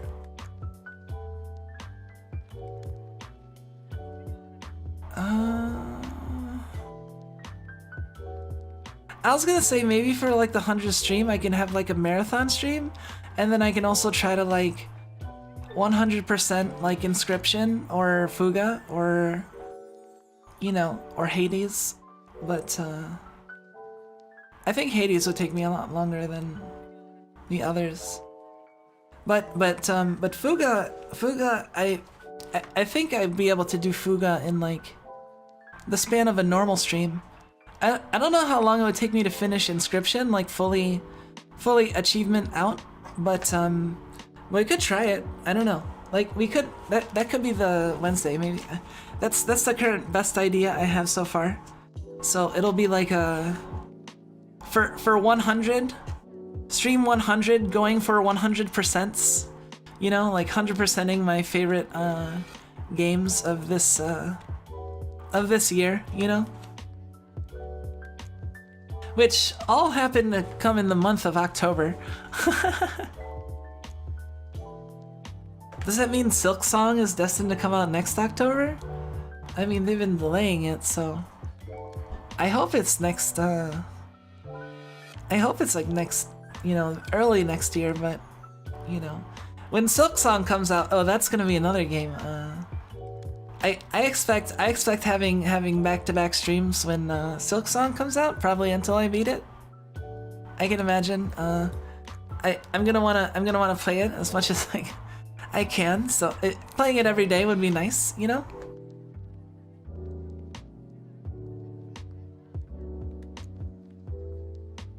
It's called Lost Ruins for. Can you redistribute your points? I think I need a special item to redistribute my points, but that item costs a lot of money. Yes. Cluedo is a game about finding people and stuff. Oh. I'll write down Cluedo. Also, since we have the same time zone, I would love to collab with you someday. Oh yeah? I'm not sure how I am feeling about collabs just like at the moment. I have to have I think I have to have a clear idea in mind, and also the time to kind of figure out when to do it too. And yeah, it's I don't know. I feel like I want to take care of some other stuff this month first before approaching the idea of collabs. So like, yeah. But I'll let my agent get back to you. No, I'm kidding. I don't have an agent. I'm not a yeah. I gotta finish Luigi's Mansion 3 before December. Oh, good luck with that.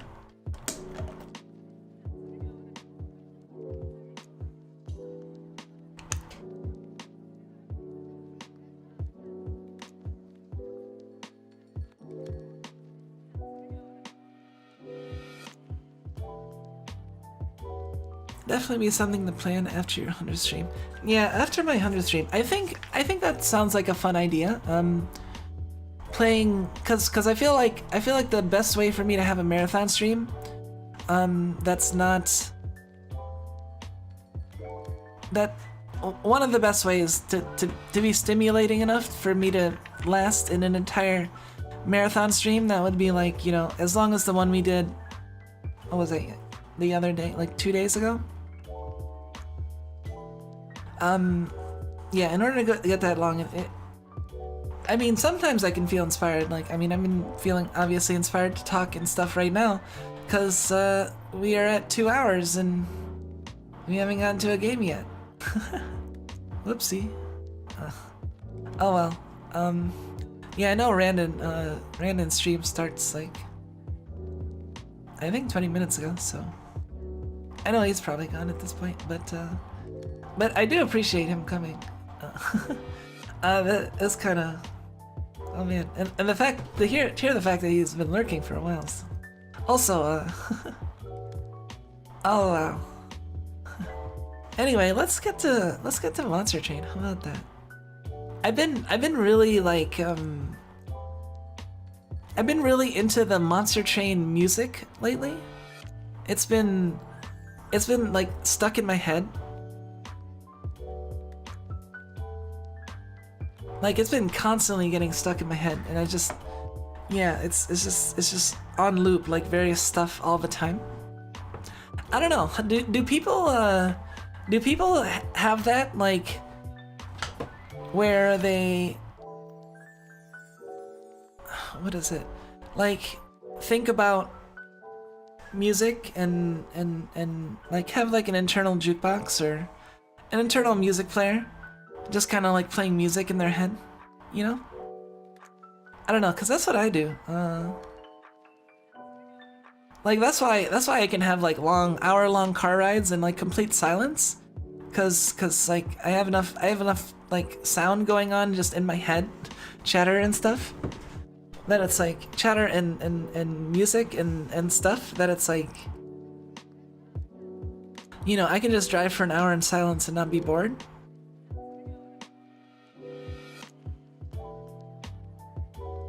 I'll just set myself up for a good think and just, you know, just go, and yeah, I'll be good. Usually ends up being pretty good. Anyway, let's get to Monster Train. Let's see. Sometimes I do. It's usually songs I'd rather not remember. Oh, that's too bad. See, I always have some songs in my head.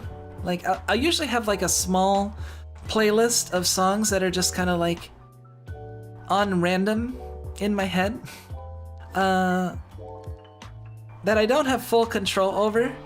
Has a lot to do with what I've been exposed to recently, but it'll just kind of like, it's weird. It's not like very it's very disjointed. Like, it'll just be like bits and pieces of various songs, and sometimes longer bits, depending on if I focus on it and stuff. But like, yeah, it's kind of like just constantly tuning into, you know, more like annoyances than anything else. I just like it to stop looping. Yeah, when it's constantly looping, it's kind of annoying. But I usually solve that by just playing out the entire song in my head.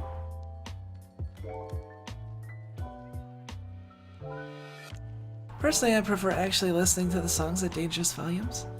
Oh no, dangerous volumes. That's not good.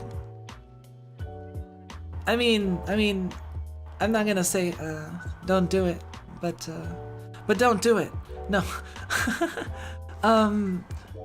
Yeah, I just hope your ears will be alright. I'm saying, like, I have sensitive ears, so I mean, obviously, right? Like, let me wiggle my ears. I obviously have sensitive ears, but so I don't listen to stuff that's too loud, honestly. So, I mean, I've definitely been in situations where it's been loud. Like, I've been to music festivals and like been in front of speakers and stuff, you know. Your stream is now maximum volume? Oh no. Well, too bad for you. I'm using a limiter, so. Huh. You can't even handle me at 100%. You know? Yeah, music at medium volume is nice. I mean, sometimes I'll crank it up and just wanna, but like most of the time it's like, you know, at a moderate or even low volume or is fine. Or even like silence. I'll spend a lot of time just in silence. That's honestly I think why video game music ends up being some of my favorite music, because it's the situation where I'm most likely to be introduced to music in a positive situation, like when I'm enjoying video games, right? Like, music otherwise is just kind of presented to me like, here's music, you know, in various situations. But like in video games specifically, like, and then I'm constantly listening to it, so it gets associated with particular places and themes, and then it just gets ingrained into me, and yeah, I just have this huge volume of music that I can. I mean, yeah, it's fun. I mean, I have a terrible memory, but in some ways I have a good memory. I mean, I guess that's one way my memory is kind of good is for songs and for like my phonological loop. So cognitive models of the human mind, okay? to get into like include a phonological loop. And the phonological loop basically is like, it's like one of your systems, like including your working memory and like your other stuff. But the phonological loop specifically is like your sound. It's kind of like a sound bank, you know. It collects like a recent sound that's been heard, or it's like when you're talking to yourself and you're like speaking, or when you're recreating sounds in your head. That's going on in your phonological loop. That's the yeah. What's my favorite video game soundtrack is Final Fantasy Tactics. Yes.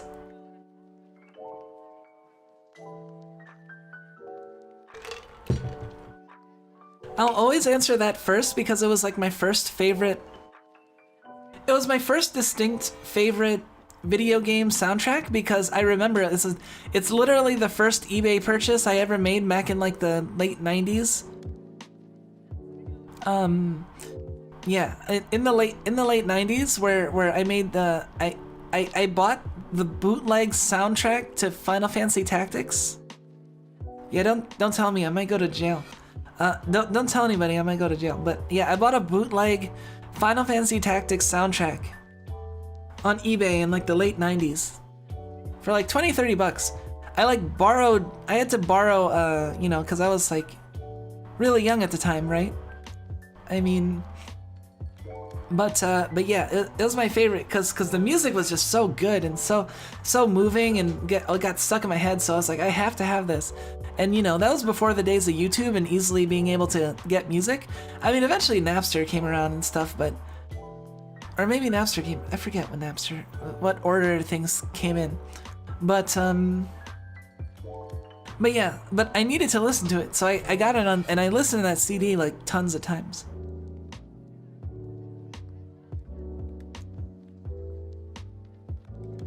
You didn't download it from Napster? Yeah, I don't think so. No, I think by the time, I don't know when I ever got the, yeah. Wait, maybe I shouldn't be so proud about well, I mean, you know, statute of limitations, right? Like, I can talk about using Napster in the late 90s, I think, because what is it, like 15 years statute of limitations? It's not like murdering somebody, so like, you know.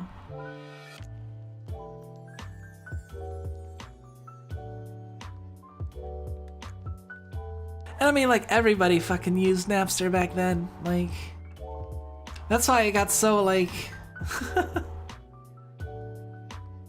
it was so good though.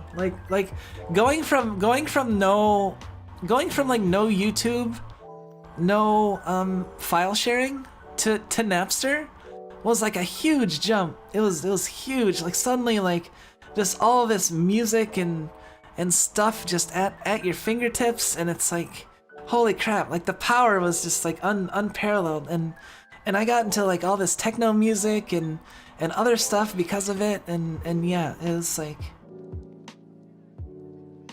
Oh man, those were the days. I wish I had some of the music that I know I lost some of the stuff because there was a fire and yeah, and stuff happened, you know.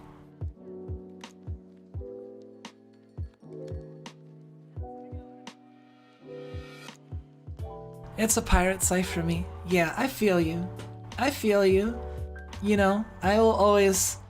I feel like I will always be flying the, I will always be flying the Skull and Bones, in private, if you know what I mean. Wait, maybe that's incriminating. No, I mean like, you know, I like pirate games, so, like that, no, not pirating games. I like games where you can be a pirate, you know, you know, yeah, like that one pirate game, you know, Pirate Force. Or wait, does that exist? I don't know, let's make up pirate games. Pirate Apocalypse.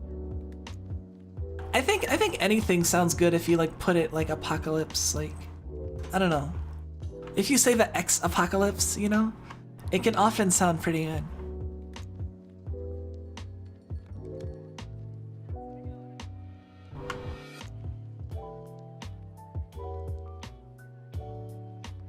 Luckily for me, I also live in a pirate gathering hub.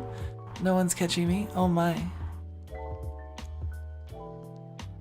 There was a fire, a demon-possessed car, a psychic girl at a prom, and aliens.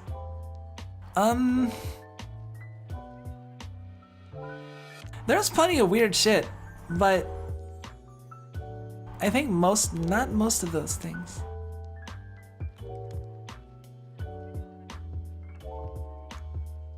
You can count League of Legends. Like, maybe I'm just like a Gangplank player or something, I don't know. Man, I haven't played... That's like Kumiko going to the dark side. I was thinking about it, like, man, I used to play League back in the day, did you know? I was never very good. I never got into it enough to be very good, but I did kind of whale in it. But that was before the days before it was even called whaling. I just bought a lot of champions and skins. I mean, like, it wasn't gacha, so I guess like it wasn't but yeah, I was into League of Legends for a while and I played it, so, but like I haven't touched it in years, literal years. So like they updated the Summoner's Rift and then a little stuff happened and then I stopped playing and then yeah. MOBAs make me sad. It's one of those games I can't play. Why can't you play them? See, I can't, is it because of ping? I'll tell you a funny term regarding MOBAs a bit later. Oh my. See, I actually like MOBAs more than I like RTS, which might be surprising to some people. Because I'm so into like strategy and stuff, but the main reason I kind of like MOBAs more than like RTS, like StarCraft and stuff, is because I get overwhelmed by like, you know, just the fact that like, you know, more actions per minute is better. So like there's that constant pressure that I'm underperforming and stuff, that I can always go faster, and like, you know, and I don't know, that's a lot of pressure. But like with MOBAs, it's like you're limited by, you're only controlling one character, so you're limited, and then you have downtime to where you're like, you know, walking places and other stuff. So it's not quite as all on, you know, as like there, because literally optimal play, right, in a RTS, optimal play means you're literally never stopping. You never stop. Like there's never a time in an RTS where you can just not do something and be fine, right? Like because basically every RTS player is also kind of a speedrunner at the same time, because they're trying to do the most efficient build, the most fastest possible, and also beat the. It's like RTSs are like competitive speedrunning, like Yeah, I can't do it. Meanwhile, MOBAs is kind of like competitive, just kind of fighting, I guess. I don't know. It's not quite as grueling for me.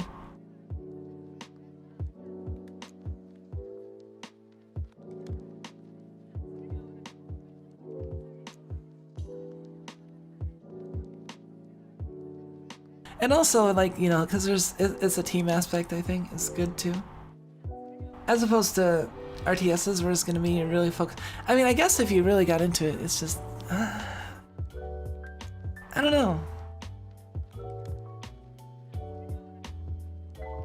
Those videos were very entertaining. Huh. I enjoy those MLG videos. I've seen those. Let me, let's finally get to... We're at 2 hours and 21 minutes.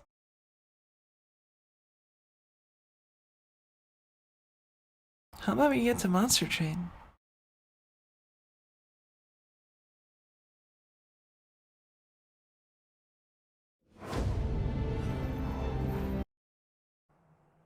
Ah, oh, damn it, I skipped the opening. I like the opening. I don't know how to play the opening from the title screen. So I'm just gonna have to restart the game.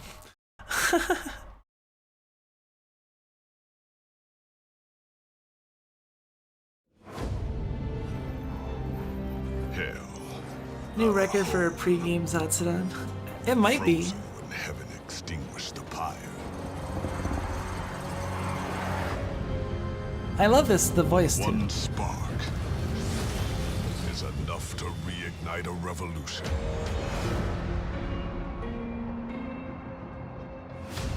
The Bone Shaker, our train, travels the rail connecting our two worlds. The last surviving remains of the pyre drives the heart of our engine. I know we watched this the first time, but it's still so good.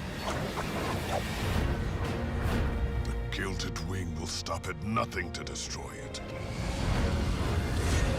But the champions of hell will defend so cool. what's ours. Because if we don't, It gives me the tinglies. there will be nothing. That part gives me the tinglies.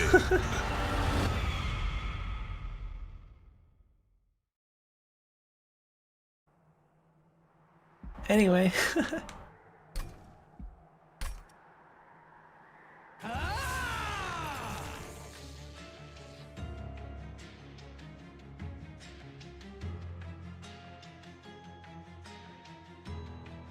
Very League of Legends like.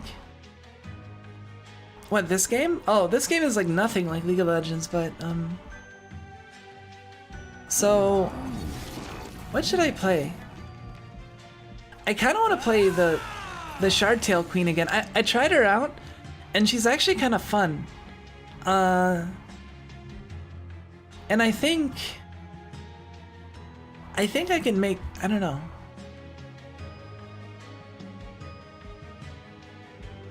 Maybe I can do a Hellhorned.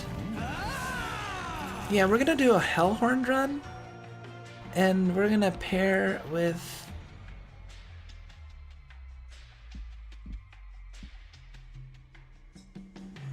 Let's do something interesting. Let's do the Wormkin. I forget what all the Wormkin can do, but they're kind of like a grab bag, I think. I meant the opening. It popped in my mind. Really? Oh, I guess it. Yeah, kind of. All right, let's do.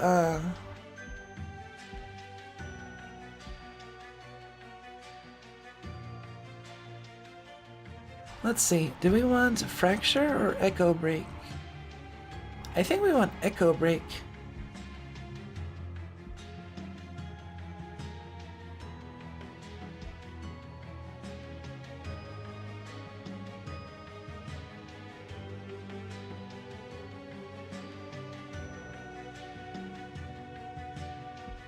I don't know.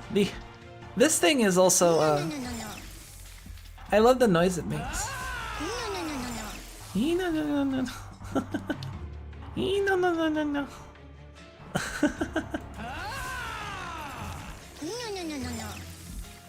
No, no, no, no, no, no.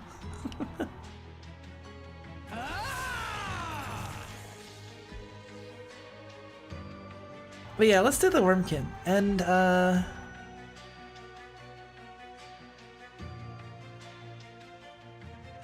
let's see. We'll do Echo Break.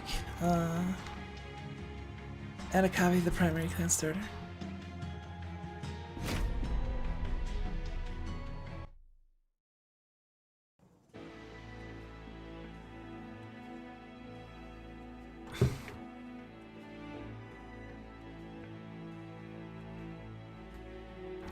Cool, cool. Shardtail Queen starting out with more imps is pretty cool because she's like all imp focused. Damage equal to 4x the amount of armor on friendly units. Okay, we want a rail beater for that. Attuned Extract 2. Deal 50 damage to the front enemy unit. Attuned? Oh, it's attuned too, really? This is pretty strong, actually. So yeah, we get the...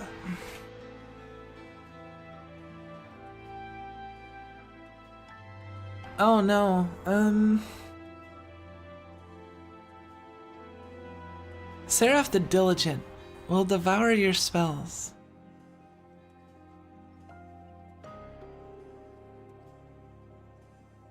The first spell card played each turn gets consumed. I forget, and the Wormkin might be the ones that actually care about consume. Or that might be the Umbra. Apply Consume to drawn spells. Consume, remove 3 shells. Consume, consume. Return a consume spell to the drop pile. Oh, this is actually like the best thing we can fight as a... And so if we wanna plan for the Seraph fight, we can kind of build around consume a little bit. And that would make us a little bit okay.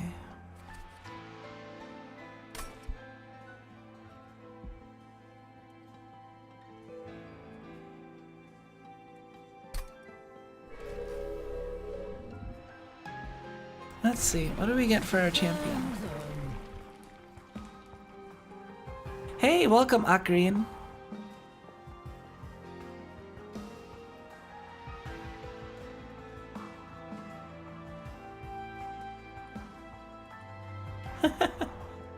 Alright, so we have 2 options here.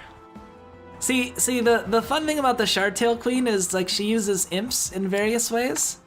And her starter card is like a bunch of imps. So this one's kind of funny because it's like, yeah, you play imps and then she just kills all the imp units on her floor and just deals 20 damage for imp first. So she just blows up the enemy for, you know, possibly, you know, 60 or more damage depending on how many imps you load in there. However, this one, you make imps every single turn, so you always have more imps to play. And imp units are cost less to on this floor. So you can spam imps. So it's good. This is good because you can more easily use imps as blockers. I tried this set. I haven't tried the Imperialist set, but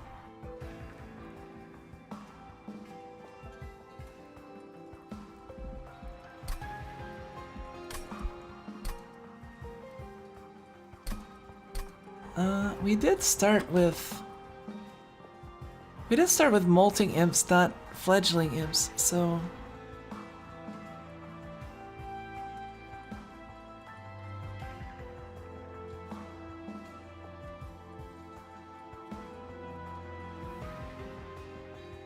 Echo Break, Queen's Impling.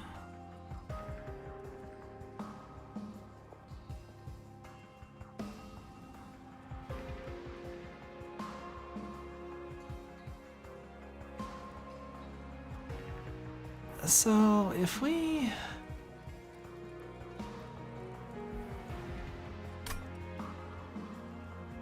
Honestly, I think I kind of wanna go for let's try the Imp Parade again. The first time each battle a card with Consume is played, add 2 copies to hand. Ooh. So this is good with imps because they normally have 1 HP, so 6 HP can actually like tank a hit. Although at the same time that could be bad if I want to get rid of the imps. The Echo Seedling... I mean, do we have anything that consumes? We don't have anything that consumes yet, but there's a lot of consume cards.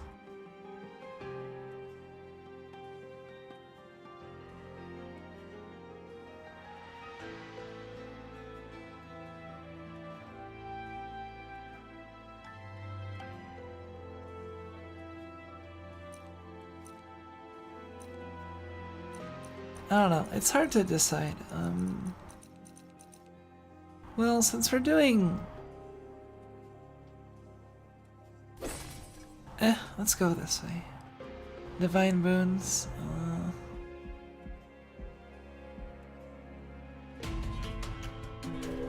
We'll pass up the Divine Boons. Hey, our imps will survive the spikes.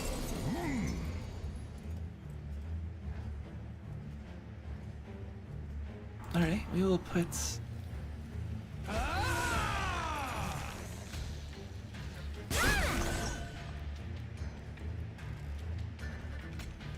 Echo Break.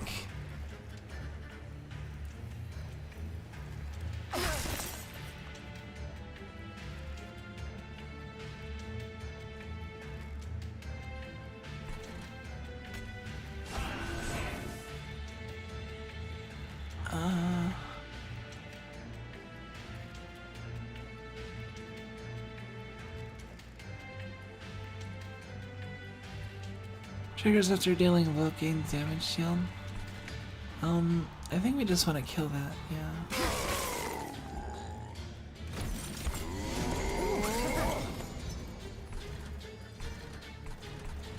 Alright, that's dying.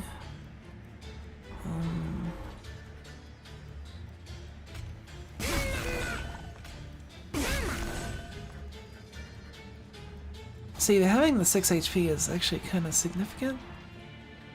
Let's see, you're dying.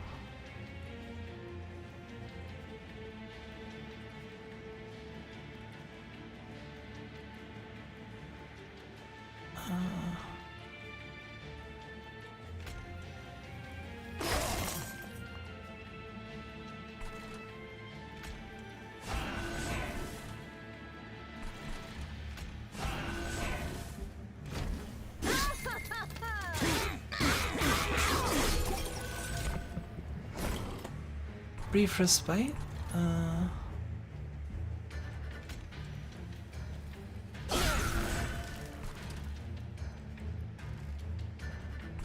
Having 5 extra HP to all of my units is pretty significant.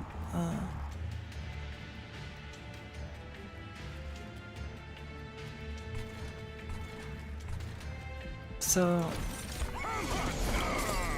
apparently YouTube didn't like my comment about imps. Now I'm curious.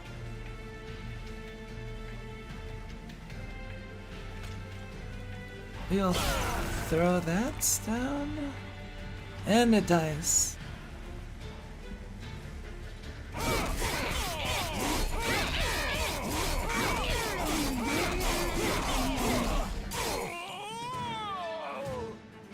Yeah, that HP is definitely... Ritual Battle. Infuse the Divine Rage Shed. Welder Helper. Ooh. I like Welder Helper.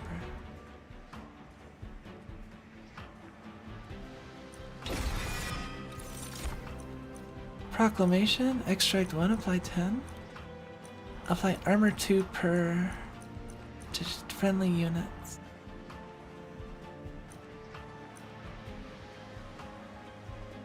Infused attuned extract 2?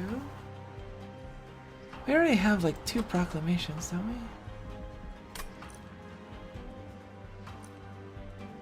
Echo infusion might be...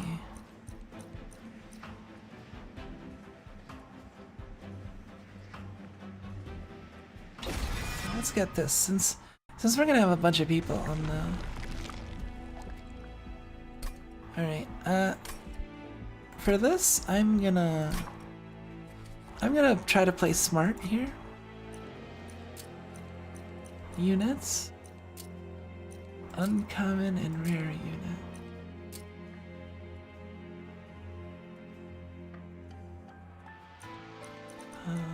Hellhorn. Consumer of crowns. I don't think I've ever gotten that. Ooh, costs -3 per imp unit in play. If we got if we were able to get Consumer of Crowns, that'd be kind of neat. I don't know how we would fit.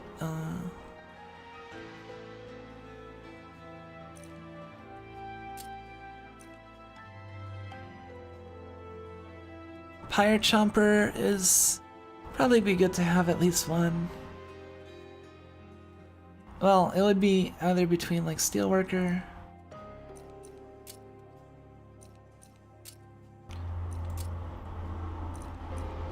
So either one of those or one of these creatures.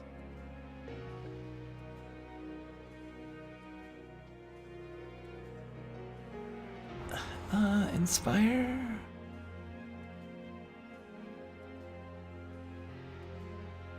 Spare base. Etch. Card is consumed. Move. Apply reap.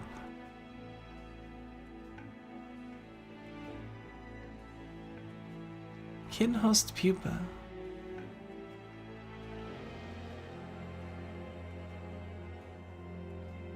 Oh, that seems pretty good. Apply Reap 1 to enemy units.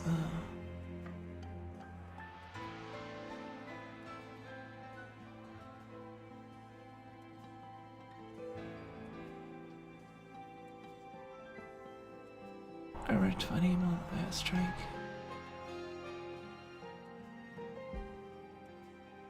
I think we're gonna go the Hellhorn unit.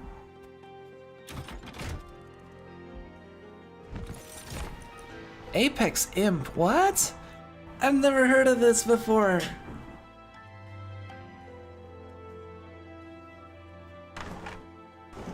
I have to pick the Apex Imp, holy crap. This thing looks sweet. Armored, gain range equal to gained armor. Summon, gain armor 5. Oh, wow. Swole Imp, yes. So if I see gain rage equal to gained armor, so that's a lot. That's like that means like what, two points of rage? Or two, that's like 2 points of attack for every point of armor you gain. And if I get like a rail beater, or well, I just got the welder helper. So yeah, we'll see. Let's get an artifact.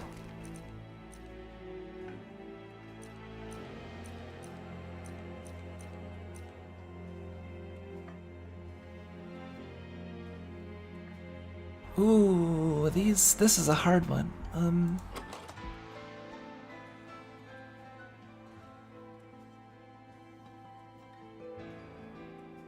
So we have a ton of on summon effects. And this one will double our on summon effects. This is cool because I apply dazed, but this is huge. This doubles everything. Like if we play Apex Imp, we get armor 10 and then rage 10. So it comes in with 30 attack.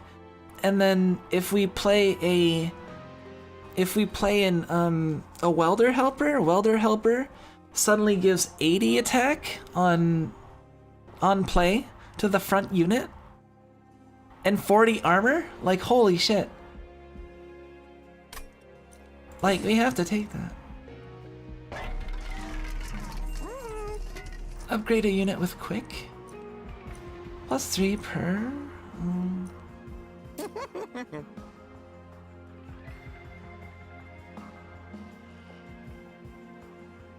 We want to get Apex Imp. Do we want quick?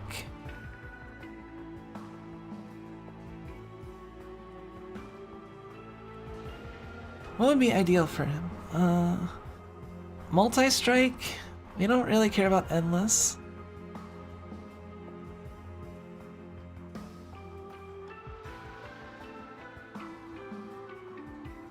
Yeah, we don't care about endless. We don't care about multis.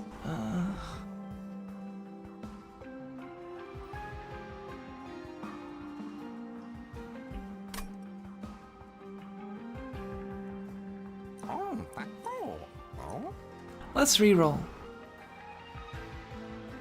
We have what, 25% chance of...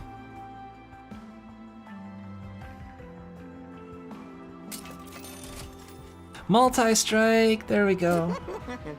Apex Imp, multi-strike 1.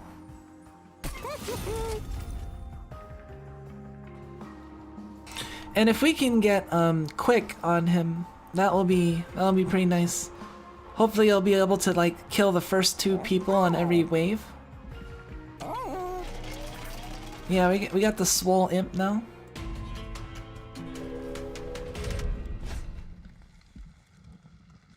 Imps are only good for sacrifices. At the start of the unit.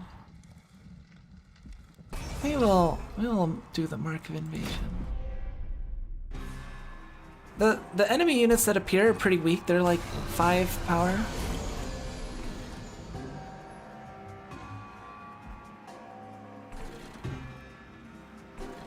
So even if the pyre takes damage, infused multi-strike 1. See, I already got like the wombo combo right here. Just starting out. And if we upgrade Shardtail Queen to level 3, she'll give us a welder helper every turn. A welder helper and a fledgling imp. That's like insane. Like, let's see. We will put...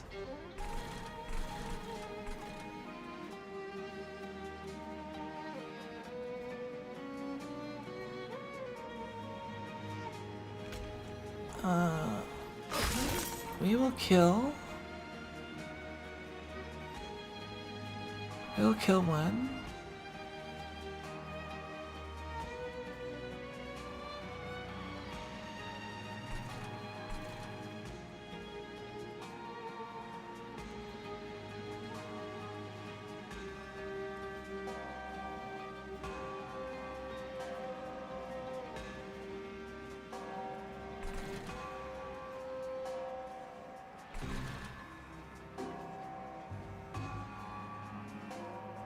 Hey, welcome, Stario.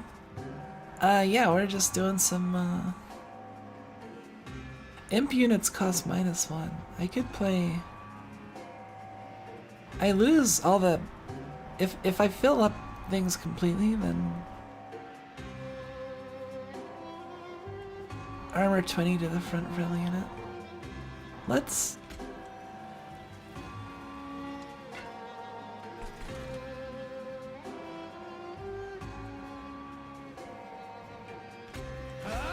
We'll put the Shardtail Queen here.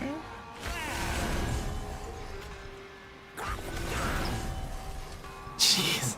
Look at that. 50 rage, 110 attack, 2 multi-strike. Like, our imp is like swole as fuck.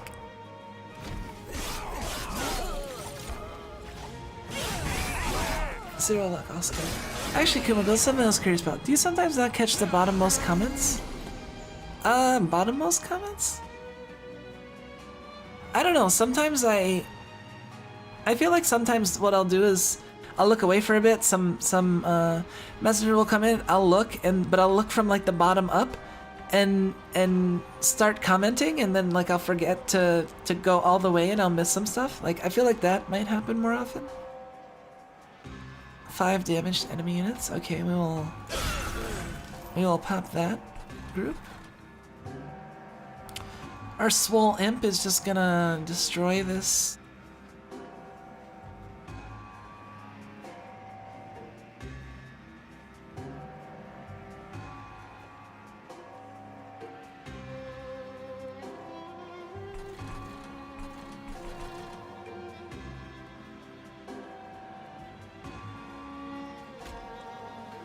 Let's a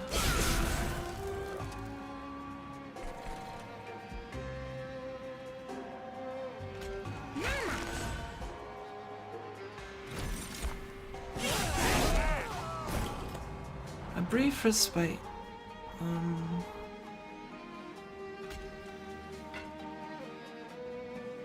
Deal 1 per. Alright, here's our tech. We go damage. We go shelter. We throw some trained stewards, cause why not? Alright, you're gonna die. Yes. We take 8 damage and it just dies.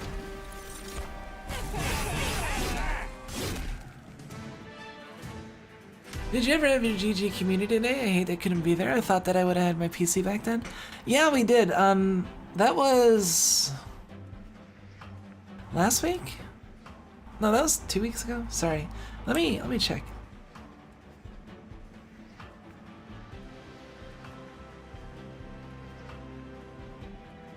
No, that was 2 weeks ago.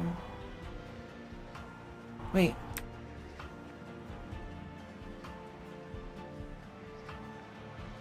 No, maybe that was 3 weeks ago. Oh yeah, that was 3 weeks ago. That was we did that on October 20th. But we were gonna do another one. That's actually one of the things I wanted to do. But we might have it on Tuesday, cause Wednesday's my 100th stream probably. So I think for my 100th stream, I want to do that thing I said, trying to go for 100% of the games that were like my favorite this year. But maybe on Tuesday we can try doing like a Strive stream.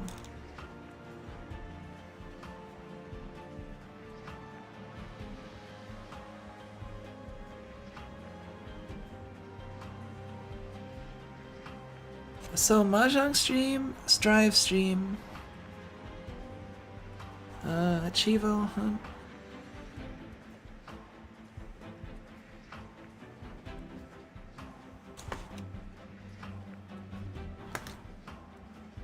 And then I just have to figure out 2 more things to play. Yeah, I'll probably do the Strive, cause I wanted to do it every like 2 weeks, but 2 weeks would have been this week.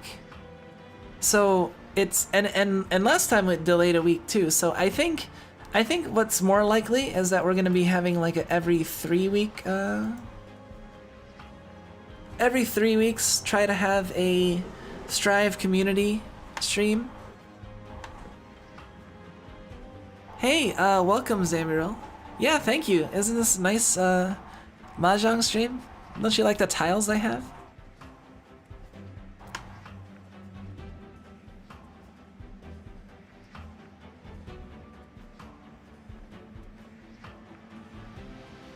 Yeah, well, yeah, so, Tuesday if, or Monday night if you're in the US, you probably think of it as Monday night, but yeah, cause Monday, maybe Monday we'll try to do Mahjong to make up for not doing it today, and then Strive on Tuesday, the Chivo Hunt 100th stream on Wednesday, and then after that, I don't know. It might be Chivo Hunt. I might come up with another idea. I'll figure out something.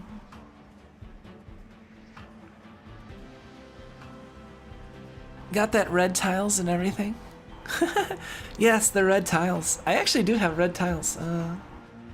They're pretty nice. Oh man, now that I made my schedule like nice and colorful and stuff, like looking at how my schedule was before, it looks so like barren. I don't know. Bad. It looks bad in comparison. Pretty bad, but it's okay, you know.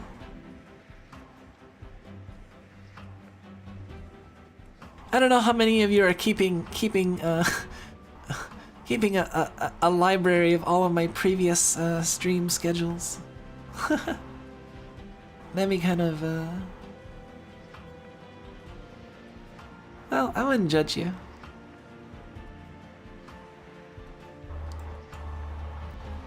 Anyway. Ooh, more welder helper. Ooh, but fledgling imp just straight up applies rage 5 to friendly units. So the welder helper is like we can wombo combo with our imp. What do we got going on next? Hellhorn banner, Pyre remains. We're honestly kind of good on, like, we have the imp. The imp is like the frontline destroyer of worlds.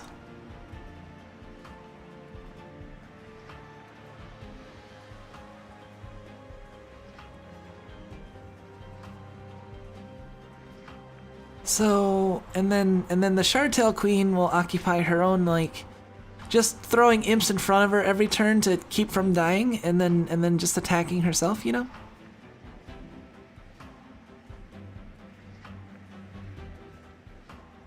Well, we got a Divine Temple coming up, so...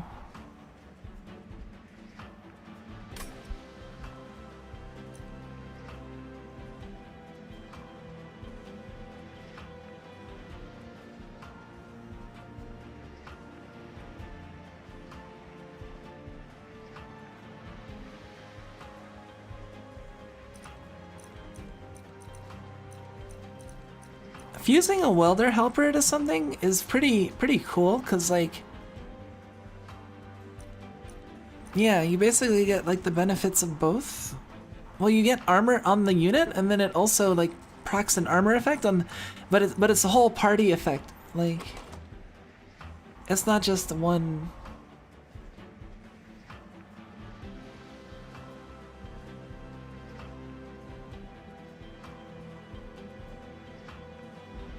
Like, honestly, let's go with Fledgling Imp. Echo Infusion? Echo Transfer? We want Echo Infusion, because, well, for one, we need more infused cards. For two, apply 10 is, like, the one weakness we have is that, in order to buff with our welder helpers, the imp has to be in front. And if the imp is front, then the imp also has to tank. So we have to deal with the imp. So one way to deal with that is to give the imp like quick, so it can just kill the first units before it gets an attack. And it'll also have the armor, like as long as we play more armor welders. So we want more welder helpers if we can. Honestly, we might should have picked the welder helper instead.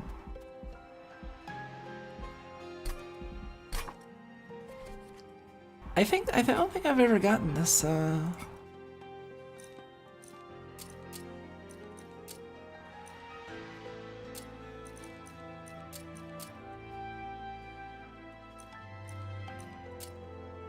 Yeah, because we didn't have this before. Oh, see, unknown and locked. Locked?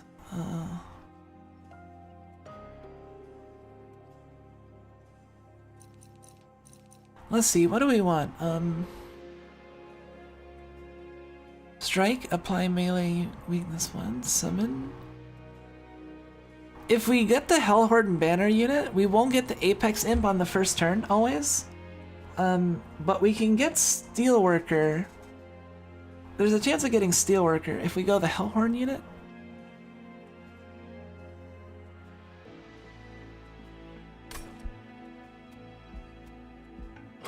Wait, what does Master Roshi do? Let's see. We don't need Pyre health, so we're gonna go this way for sure anyway. Let's gain an artifact.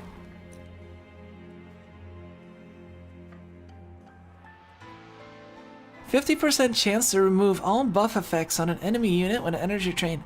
That's pretty huge, because enemies can have really annoying buffs on them. And apply Daze 3 and Melee Weakness 1 to enemy units on the bottom floor.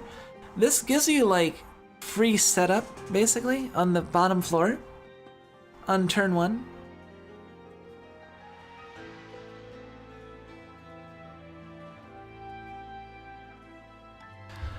But I think the Cleansing Water is the pick here.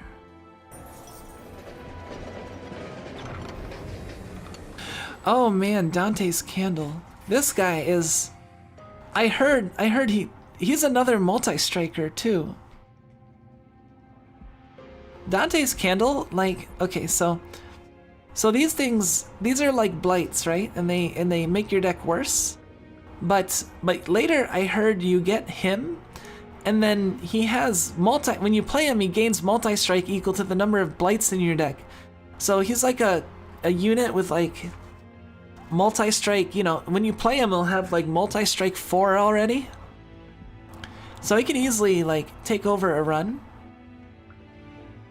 But we kind of already got our Apex Queen going. But although Dante would be maybe good on the Shardtail Queen floor, since we don't want to. I don't know if we want to put Apex Imp and Shardtail Queen together because they're big. Let's take the Dante's Candles.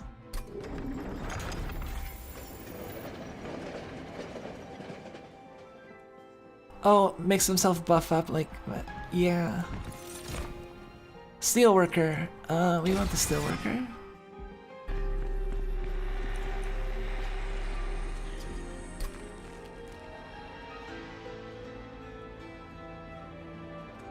Apply armor 2.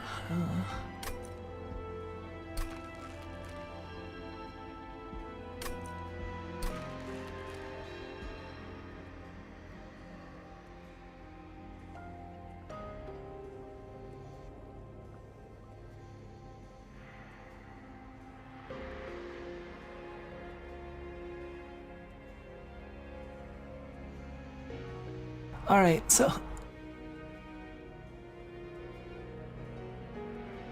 All right, here's what I think I'm gonna do, actually. This resolve, apply armor 5 to friendly units. I can, so it basically gives this ability whole. So we're gonna fuse this to Apex Imp. And Apex Imp is just going to give armor 5 to itself every turn and get rage 5. So it's basically pumping itself by 10 attack every turn forever while it's in play. Like that seems powerful.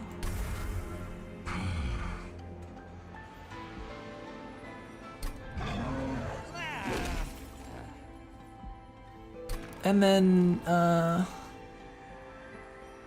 we will reduce the cost of battering ram because 3 is kind of painful.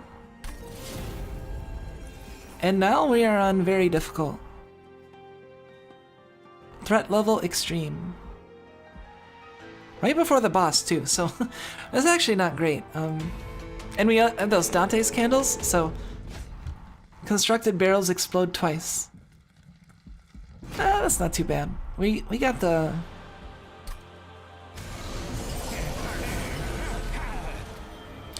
See, look.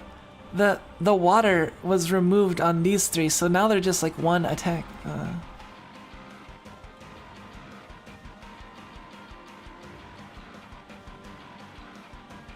Let's see. We will...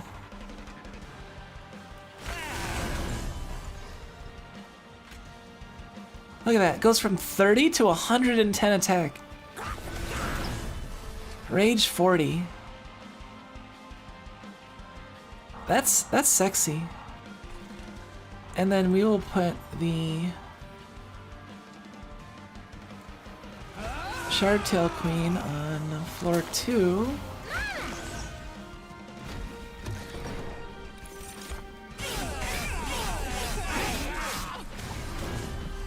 Our imp is just gonna... Our imp is taking 37 damage. Deal damage to the front enemy unit equal to 4x the amount of...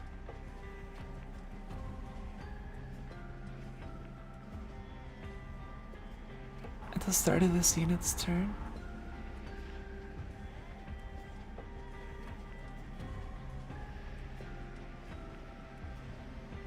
Wow.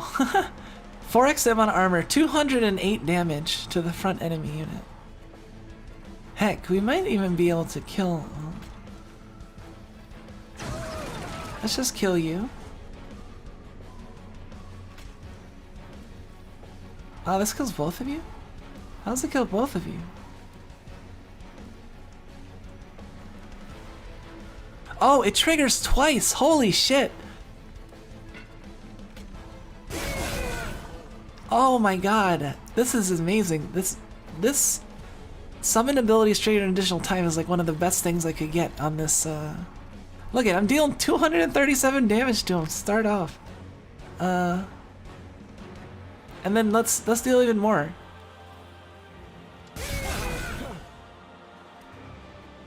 Oh, it killed the. I didn't know the explosives could die. Well, shit.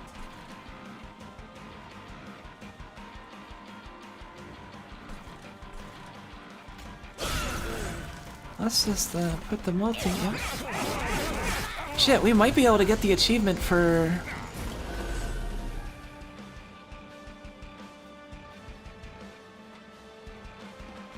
Let's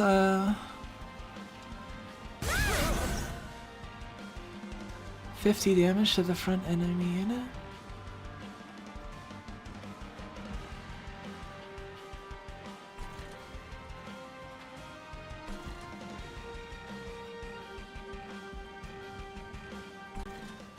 Let's see.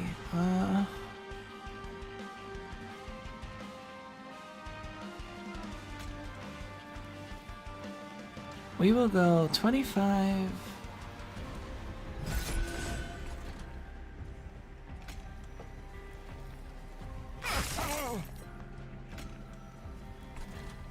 Oops.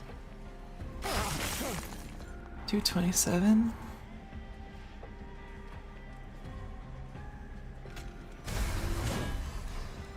You get more. Oh man, if he appears on the bottom floor and we get a good turn.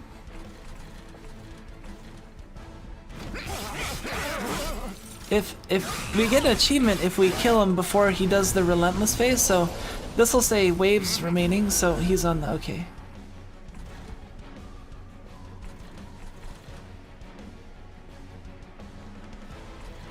So those are dying. Dang, we can't play Proclamation here.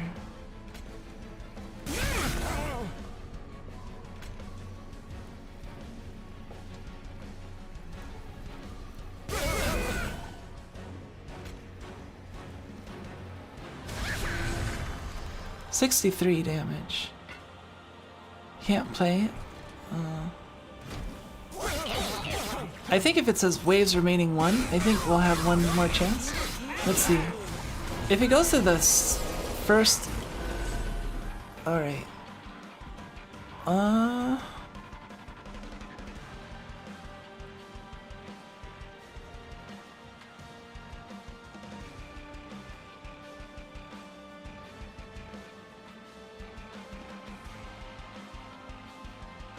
Dang, I can't play, I wish I had a way to sacrifice my units.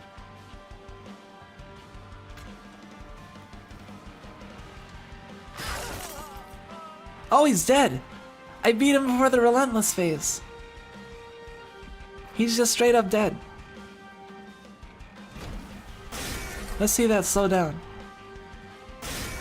Oh, I should have played these. I just took 6 damage for no reason. Let's see that. Explosions. Smack. Look at that imp. Daedalus. I got achievement unlocked. Daedalus.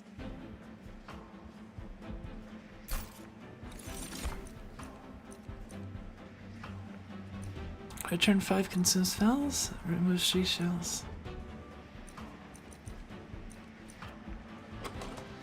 Do we have many consume spells?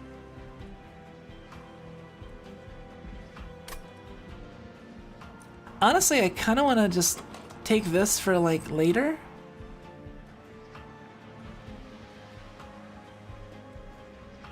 But the money is probably best here.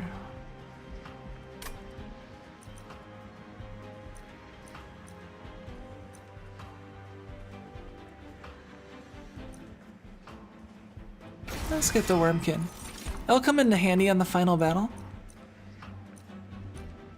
When played, gain 10, 10, and 1 per thing.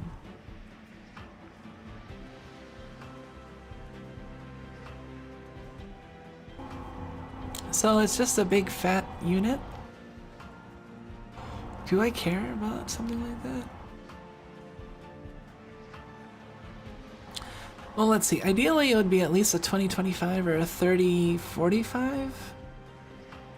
20-35. 20-25 or... yeah, 30-35.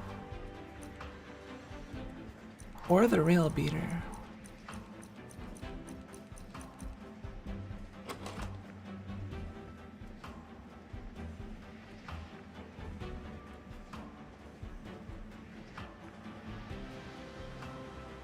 We only have a single banner unit right now, so we'll always get Apex Imp on the first turn with this setup. Ideally, we would always get Welder Helper too, but that's not as guaranteed.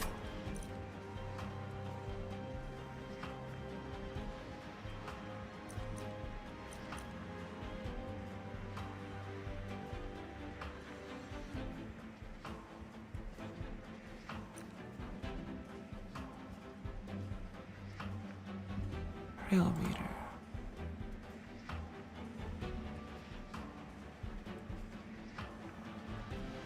Honestly,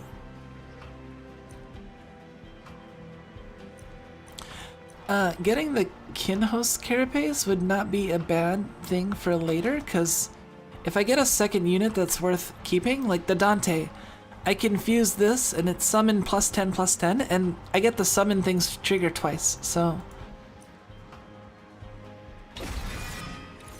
that'll be good for fusion later. And yeah, we're definitely taking more capacity. And that was the harder version of the boss too. Wormkin unit. Hellvent. Duplicate any card.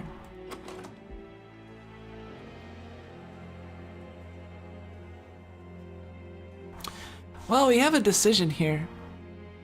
We could duplicate our Apex Imp. And then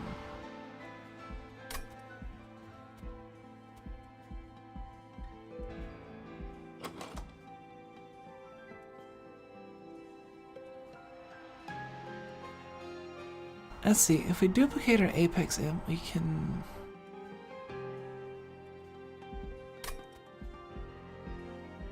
or we can get a Merchant of Steel. Question is, do we need a second Apex Imp?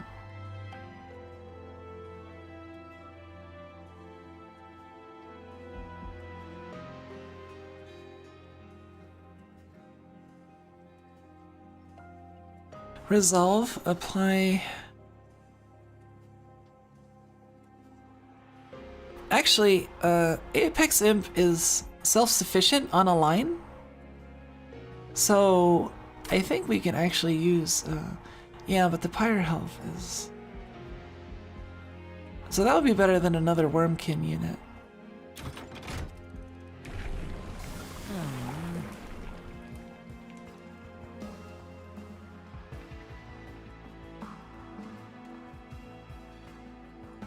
Resolve, add a fledgling imp. Yeah, we want this because this'll that'll result in a lot of damage. Let's see.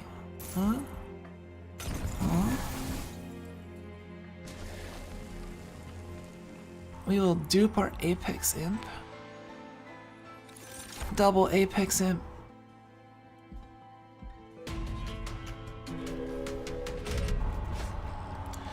Non-boss enemy units get +6. Additional reward? We're at max threat level. I'm not gonna risk it. And we have a lot of money.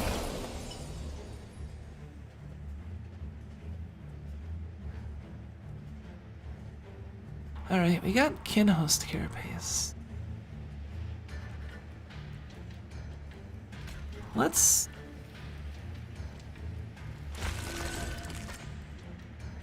Okay, it got bigger. Is it all it does? It's just a big creature?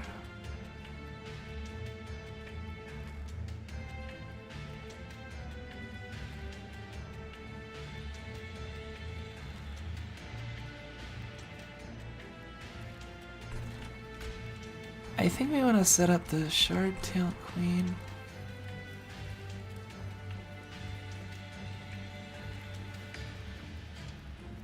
Ideally, we set up the Shard-Tailed Queen on our own floor. That... Yeah. Alright, let's,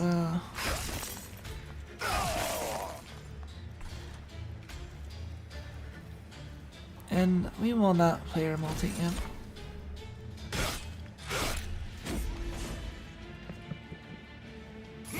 Oh, we're so unslow. Okay. Apex Imp is a go.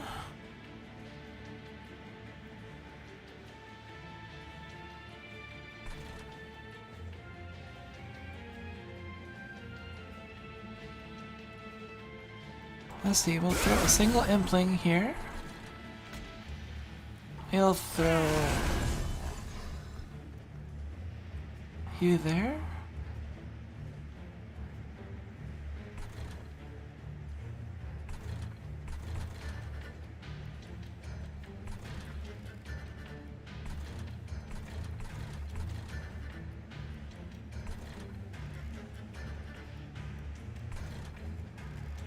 Oh, I want to play Dante's Candle.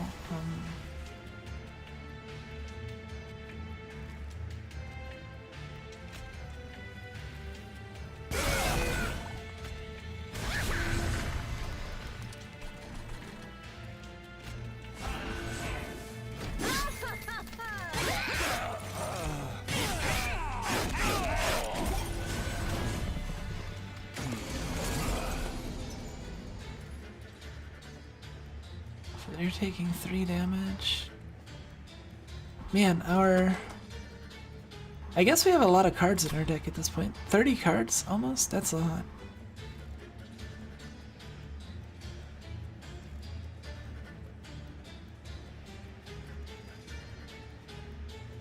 $40 damage?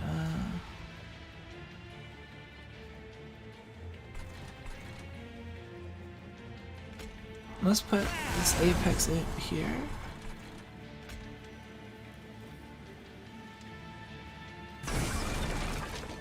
Oh, it had a damage shield.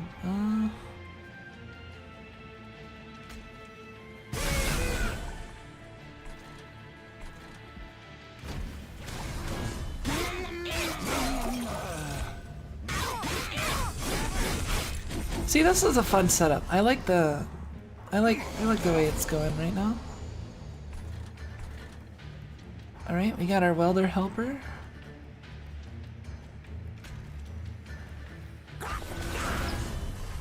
Now our 126 attack.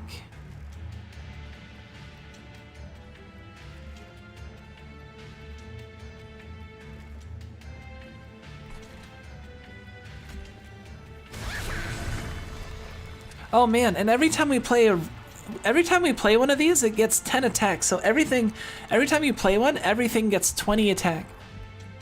That's nuts. This deck is nuts already.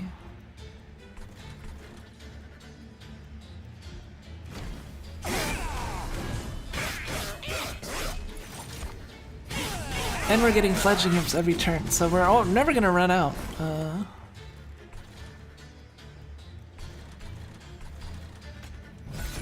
Let's give you armor.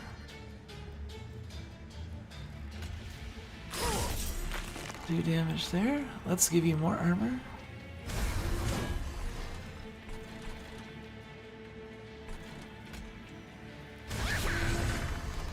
more rage.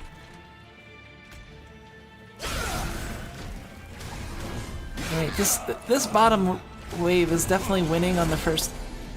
Yeah, see. Yep. Let's not make the mistake this time. Yeah, they're hitting extremely hard.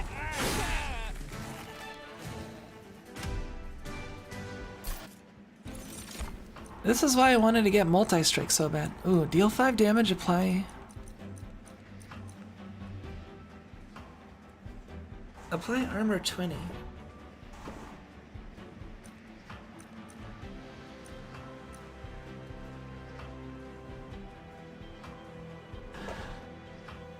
Return a random consumed spell to your hand.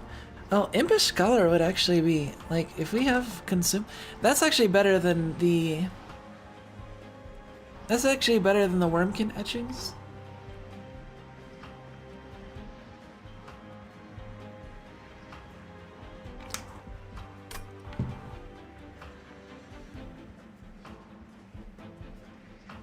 However, Branding Right is infused, and if we... That's a way to just give 20 armor to something, so we can give 20 armor to our imp. So... Infused Extract 3. Apply Melee Weakness 3. Apply Dazed 3 to a unit and move it back. Oh, Soul Crushing Guilt? I had a... See, it's a gold card for a reason. I had a combo. I used double stack on it, and suddenly, I could apply Dazed 6 on something. So like even if it got to the top floor, I'd just get wailed on by the pyre for like 5 turns. It's pretty cool. A melee weakness 3 or Dazed 3. Move to the back.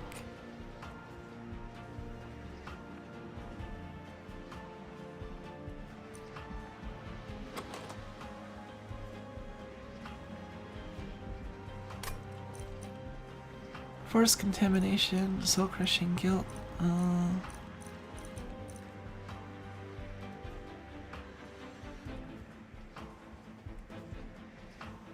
Our units are hitting pretty hard, so this would add a lot of damage to whatever I hit it with.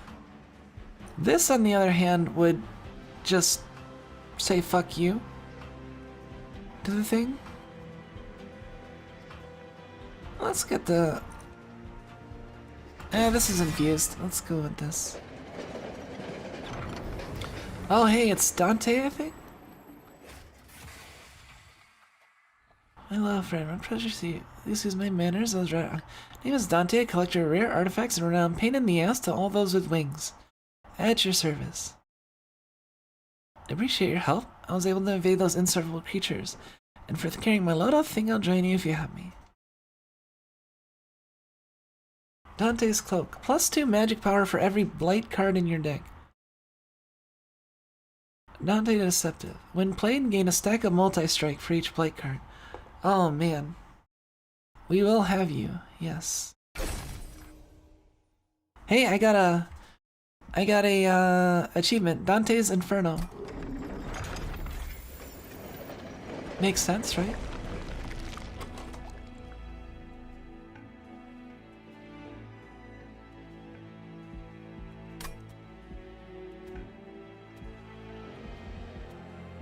Let's see, we want... Ooh. You know, random selection of trinkets is...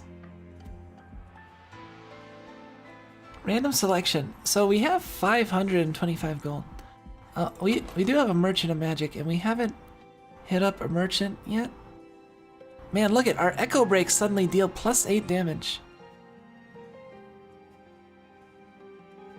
And Proclamation does 90 because it's attuned, so 5x the...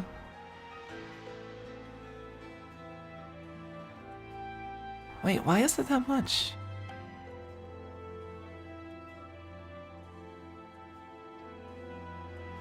Attune, 90 damage. Why is it 90? I'm only, oh, 2 per blight card. So it's actually, I have 4 blight cards in my deck.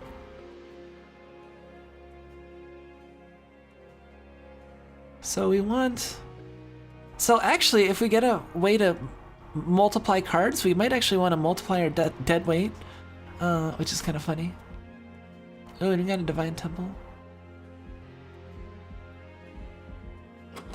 Well, remove 2 cards from our deck. What would we want to remove? Wormkin Etchings?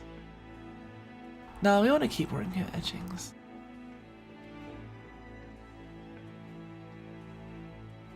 Honestly, there's nothing I want to remove.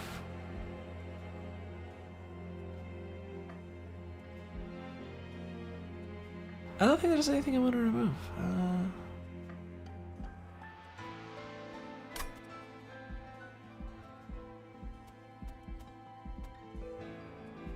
Is there anything I want to modify the spells of? Oh no! This is bad. Our branding right deals 13 damage now. Well, it's piercing, so it's still gonna be useful. But suddenly it's not as good for us because if we're using it to apply armor, it deals damage piercing straight to.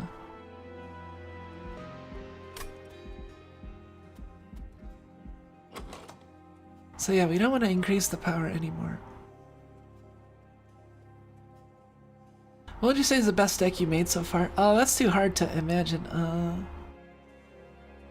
That one I played on stream was actually probably one of the strongest, if not the strongest.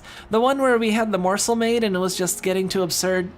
Like where the every turn you play a morsel, it duplicates and it was also getting duplicated 4 morsels a turn. Like that was pretty insane.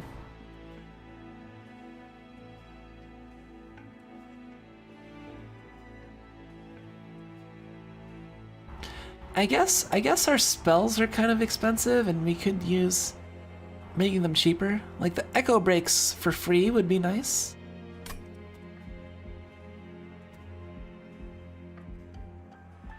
And it'd be a waste of higher health. Yeah, let's... When played, your champion gets 50. Whenever you play Ascend and Descend an enemy, also apply days too.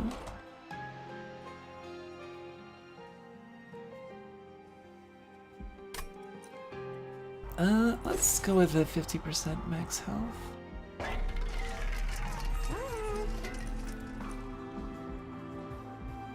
Plus 20 magic power consumed.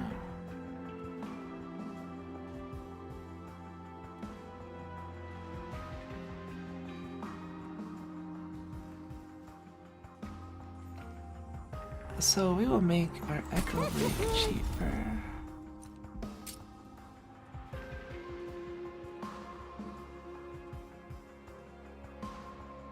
Let's put Permafrost on Force Contamination, make it better.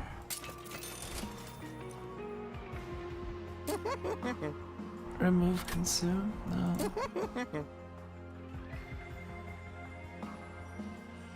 We can make Battering Ram free.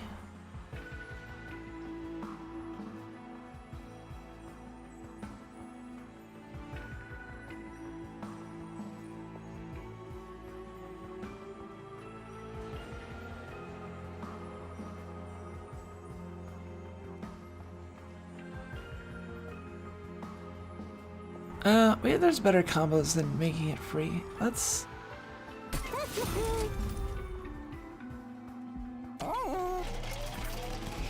And do we want to remove any cards?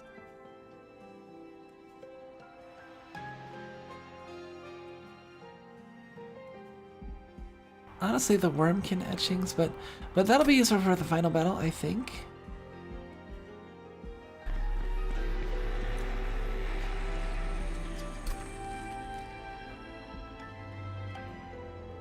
Summon and 1 Dante's Candle.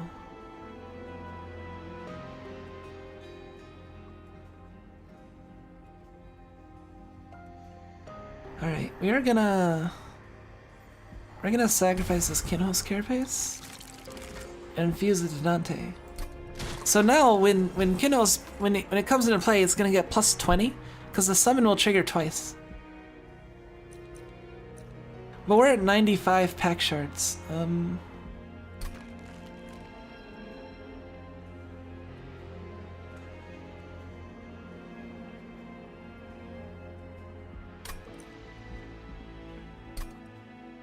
How would I get 5 pack shards? Well, we need 5 more to fight the final.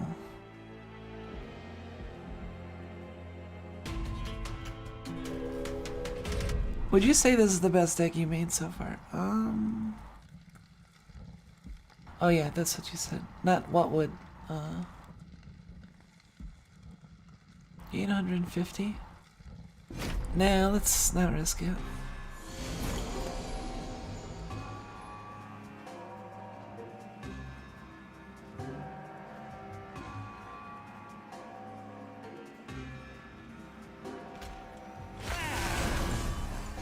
Let's,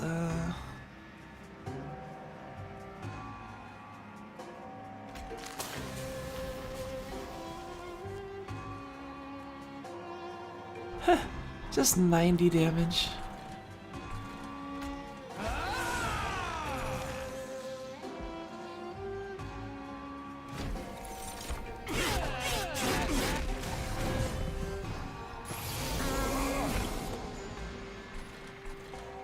Alright,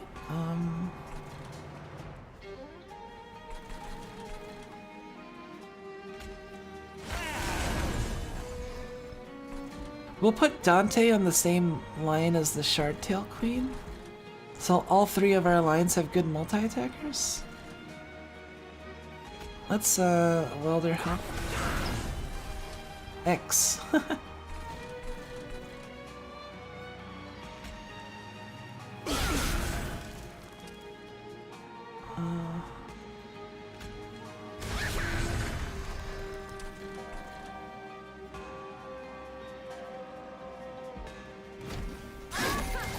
This is a strong deck though, I think. A strong setup. Like I wanna get quick on my Apex M. There's Dante. 4, oh man, he's gonna have 4 multi-strike. 23 attack and 4 multi-strike, so that's a big chunk.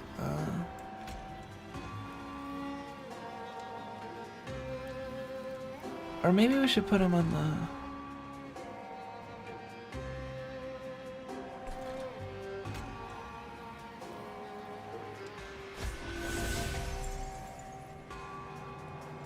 $23 times 5.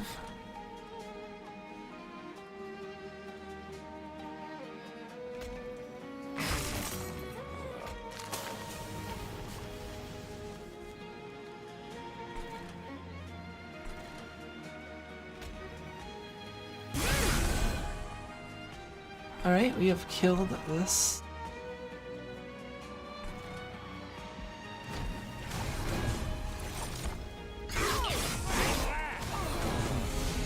Hey, welcome, Minoxie. This some sort of RPG with magic cards seems fun. Hey, welcome, Socrates.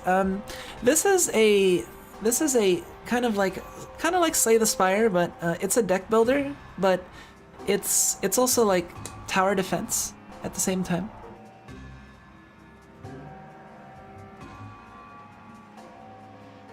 Let's see.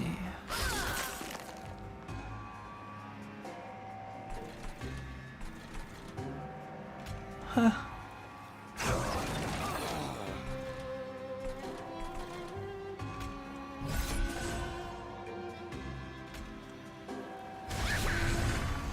That's just... Yeah, this is strong with the summon abilities trigger a second time and all of our imps having summon abilities. Like...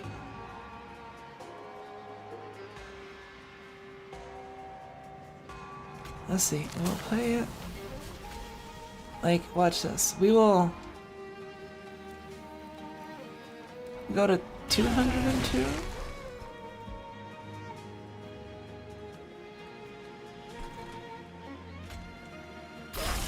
Let's get some... Yeah, but welcome Minoxie. Let's see. X. Yep, it's dead. Let's make it more dead.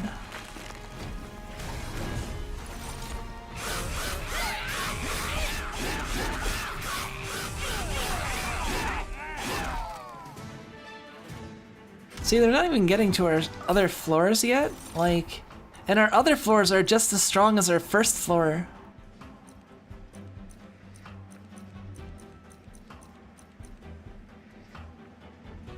Like, I think at this point, I don't want to dilute my deck.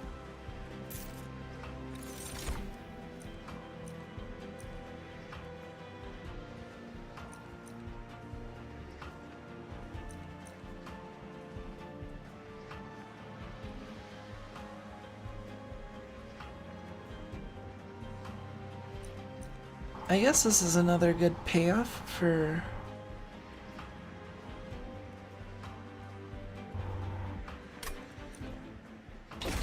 Yeah, let's go for it.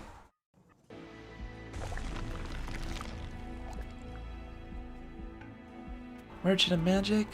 We want the Merchant of Steel. Endless, Rage 7. We will re-roll that. Oh, damn it! I skipped that purge station. Oh, there's our quick.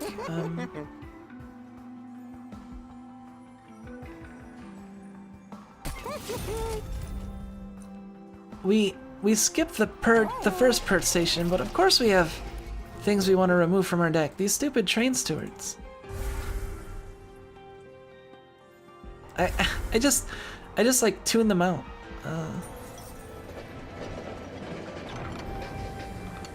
Purge a card, gain a card. Yeah, let's purge another train steward.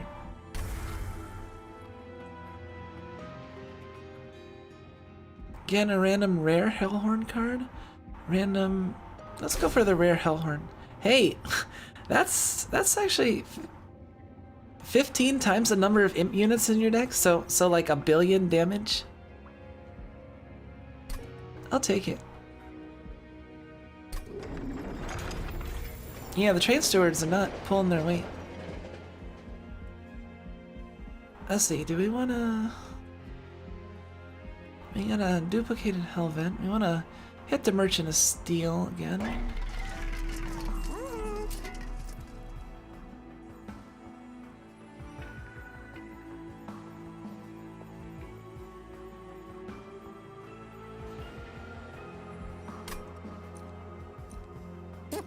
Let's see. Honestly, we can get just plus attack on Dante.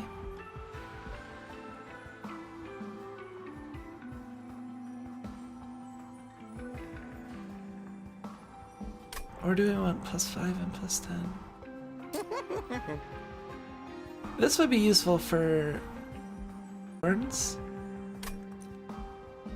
And he'll take a lot of damage from Thorns.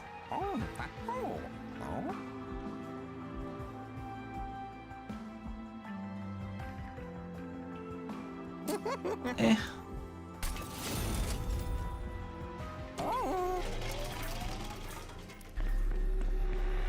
We're at 95, plus 10 magic power and piercing.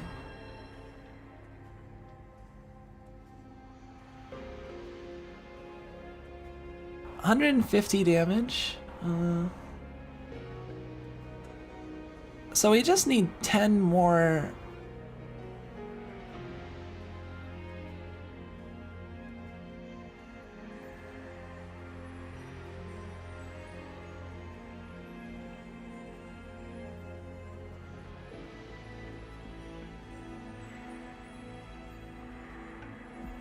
Honestly, giving piercing the Impalate might not be bad. Sure. Okay, now we're at 105. You could have maybe taken that later, but...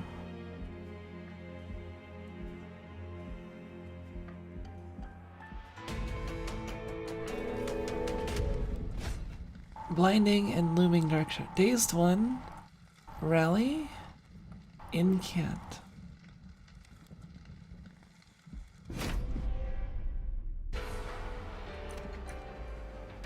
Blinding Dark Shard, Rally, Apply Daze, okay. This one's actually kind of troubling for us because... yeah, when you play a non-morsel unit, it applies Daze to my... so we're gonna have to switch this around a little bit.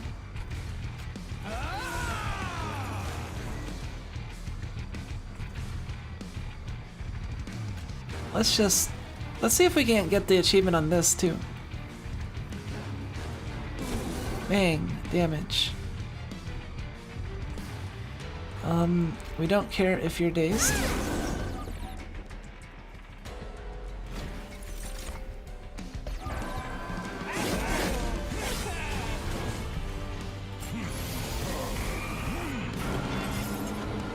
Looming Dark Shard. Okay, so we can't play spells on this floor.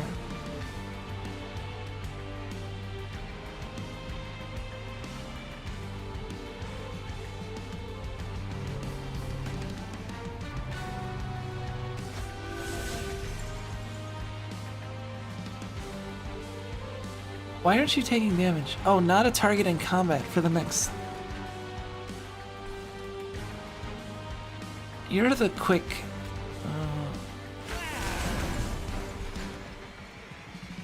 Oh, why did I put that in front?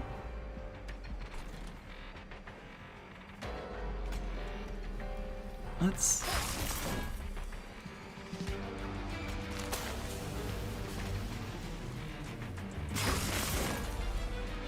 Spell shield 1, okay.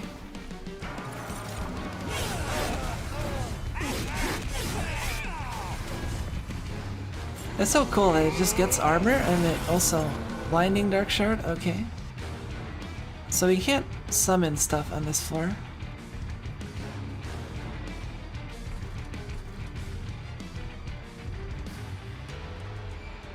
We can, however, cast spells on this floor.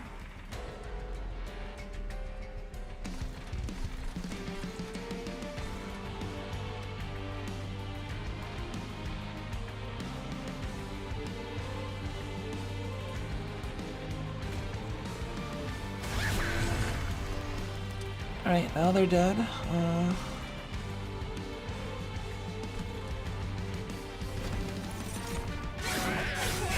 Yeah, I'm pretty sure this is probably gonna be my strongest deck. Or close to it. So this boss would be difficult to kill before the...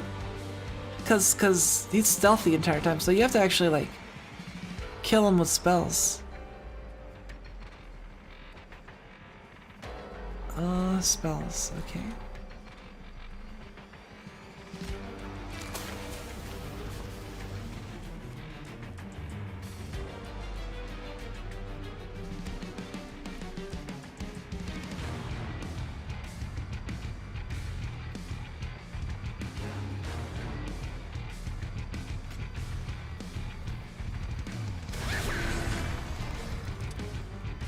Alright, we will...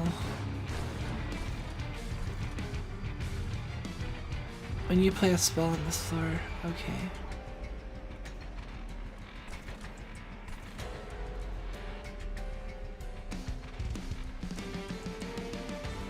Apply +1 to spells in hand.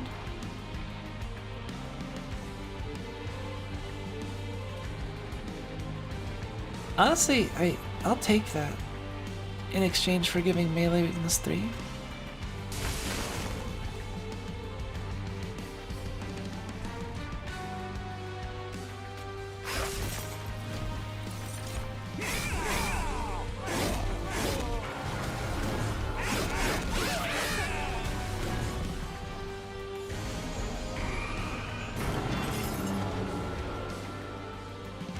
When you play a non-morsel unit,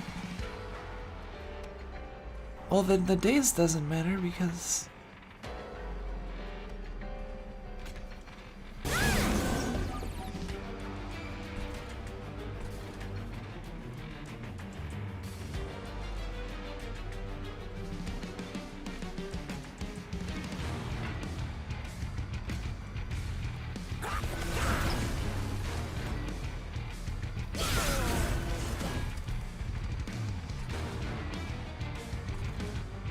Alright, all waves are dead.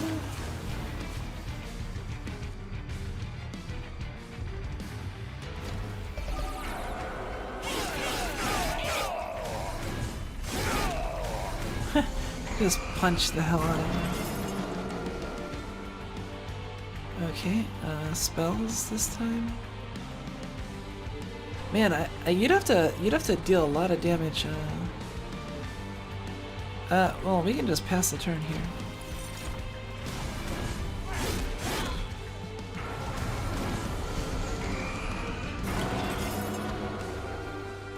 One more wave remaining. Non-morsel unit, okay. You're just dead. We'll pass again.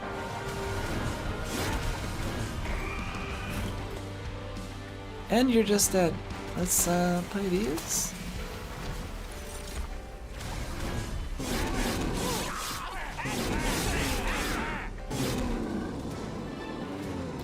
Our swole imps. Double the amount of armor on this unit. Wow. I need more space. This is definitely a deck that wants more space. Cool, we're almost to the end. Let's see, we can get the Concealed Caverns, Merchant of Steel. Or we can do the Hell Vent. Let's go this way. This is useless. See, now this is awesome. Look it. We get Resolve. Add a Fledgling Imp and a Welder Helper to your hand. So every turn we're gonna get a Welder Helper.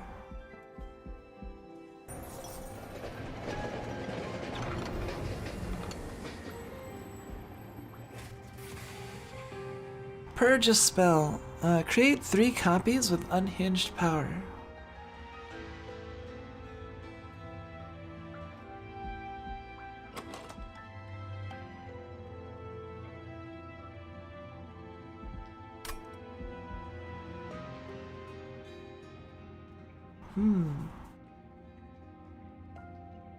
Infuse Nexus Spike with the essence of 2 spells. Does not affect bosses. Okay. So we can't put like a double wombo combo on the to kill a boss. All of our spells deal damage. You know? Actually, let's infuse. Spell will remain in your deck.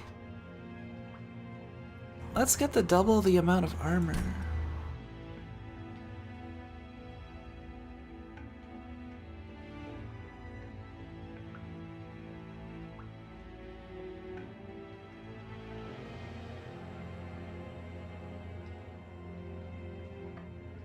It'd be cool if we could put branding right. So double the amount of armor and then apply armor 20. Wait. If I put it in the right order, does that matter? Hold on.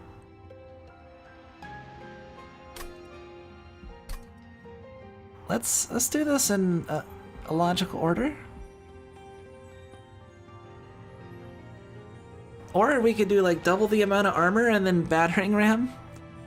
So it's like armor up and then bang.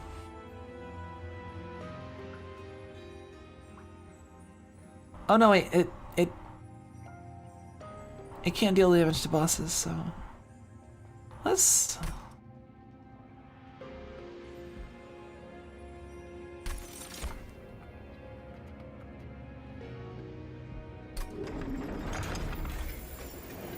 double armor, yeah. So now we have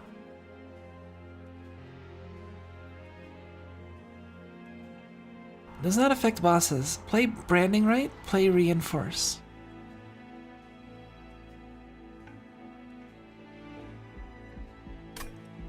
So endless 25.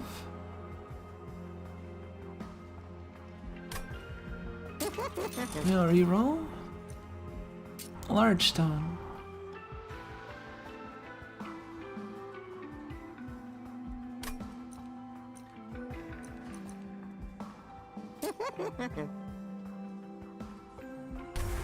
Let's remove the train steward.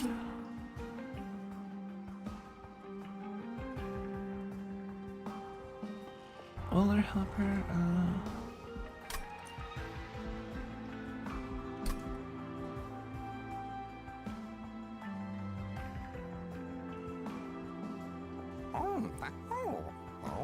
Hellvent. Hellvent, Merchant of Steel. Or Merchant of Magic. Wait, forgotten bones. There is also a trinket shop, so we will have somewhere to spend money. Forger spells. Merchant of Steel. Do you have anything we want to duplicate?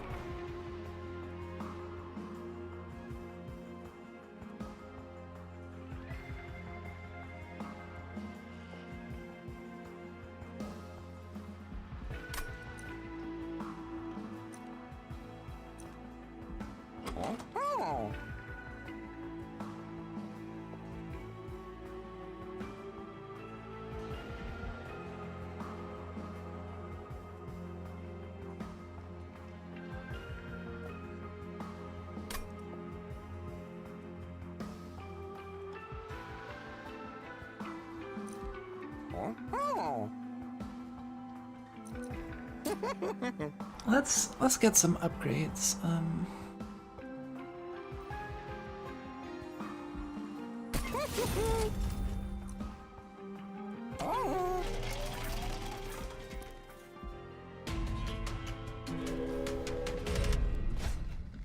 Heaven Seal. Non-boss enemy units restore all health when they move up a floor. This is a deck that could actually handle that, I think.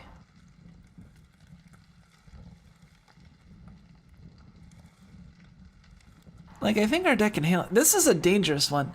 Heaven Seal is like super dangerous because if your waves don't have enough damage to kill the enemy, then they're just gonna go up to, and especially bad if you have a high HP, high damaging enemy on the top floor that gets to restore to full, or that gets to restore to full and then go into your pyre room. Yeah, that's game over.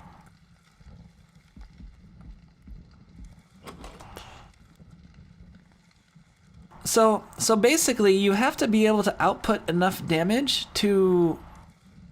I think we can, because we get welder helpers every turn, and we'll start off with Apex Imp. We'll start off with Apex Imp. We always start off with Apex Imp, because banner unit, or Dante, I guess, is the possibility. Let's risk it. If this is a mistake, then I'll feel bad, but... 260, okay.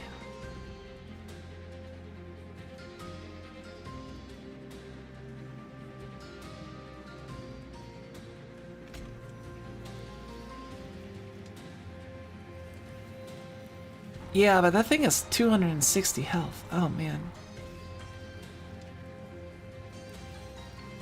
Well, let's...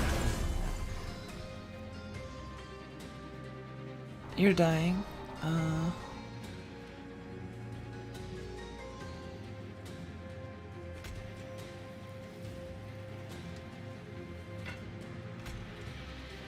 You go down to 2 HP. But look, 130. Let's see.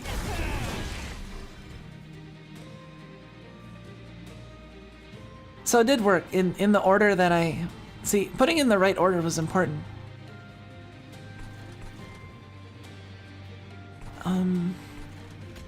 We'll put Shardtail Queen on top. And...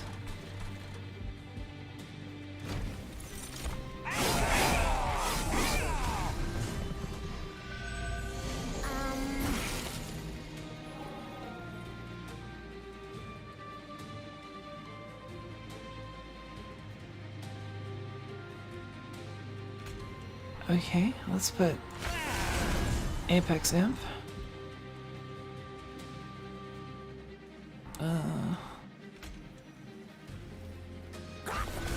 Welder Helper.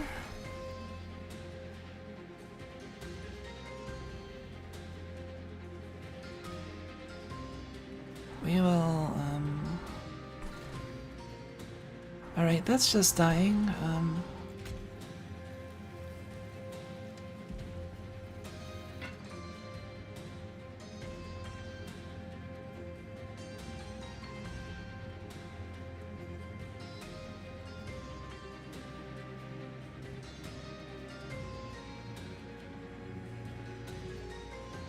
Oh, you know what? If I put this in front and then I echo infuse. Still dying, huh? Oh, I guess it's a 17. Alright, this is a little scary. If that thing gets to our Pyrum, then we might just lose. But we will get Dante next turn. So Dante should be able to take care of him by himself, right? See, up, back to full. Alright, Dante, help us. 245.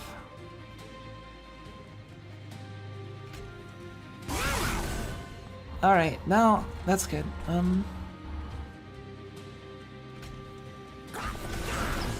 Let's apply more armor.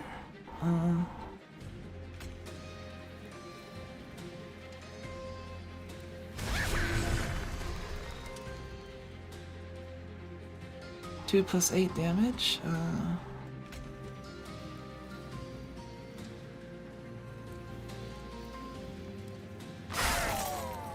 Okay.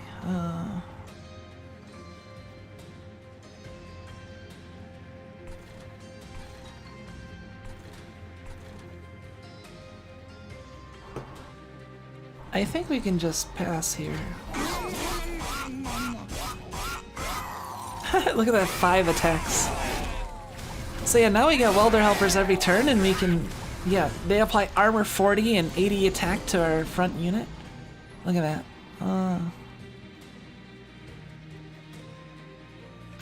Let's echo break.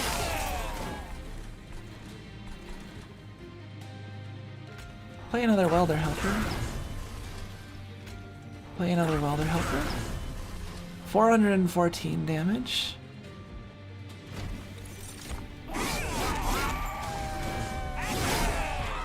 With 118 armor.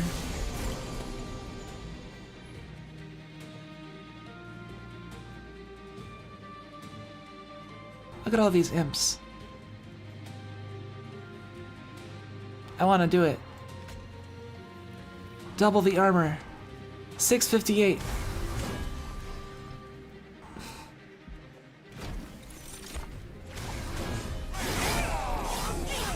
Look at this. Doing 1200 damage on a... Alright, brief respite. Let's... 746 damage. Now, look at battering ram. Deals 1024 damage. 4x the... Alright, we're... Well, we just got an extra free 400 gold for that. Let's see. You're dead. You didn't even dent our... You didn't even dent our champ.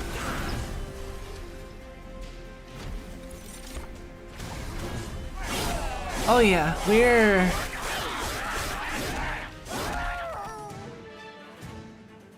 It doesn't even matter that the Seraph, like, gets rid of our spells, because, you know what? Like, that just gives us more...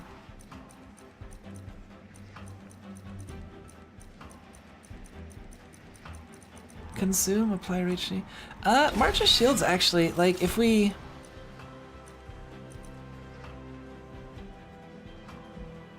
Let's skip.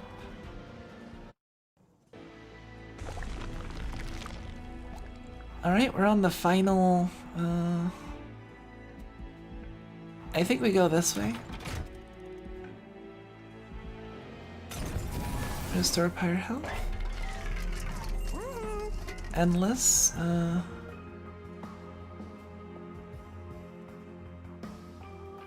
Let's see, if we could get quick on our other or another multi-strike is good. So now one of our imps attacks fast, one of our imps just attacks the third time. That's kind of good.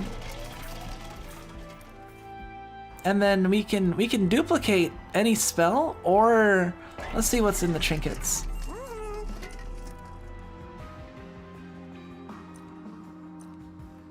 Start a battle, the top floor gains one charged echoes that can't be removed.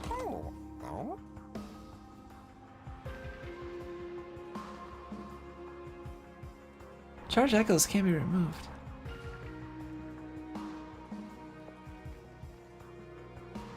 I guess that might come in handy. Let's get it. Reroll.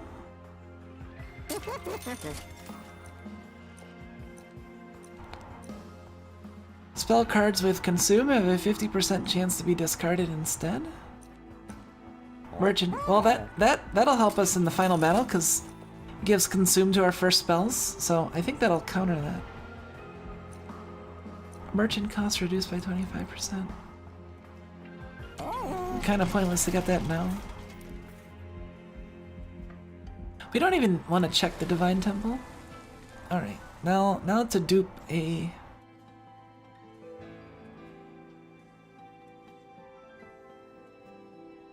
So here's the thing.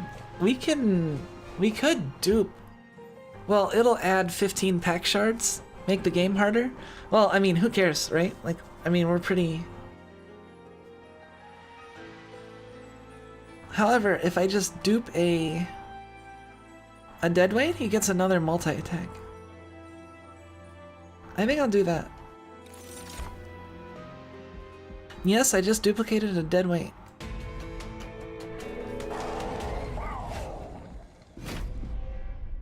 Okay. Let's see if we can kill Seraph before his endless phase.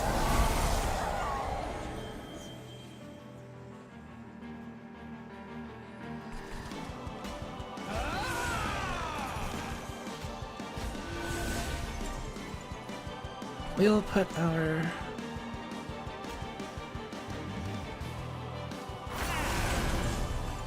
Vengeful Shard.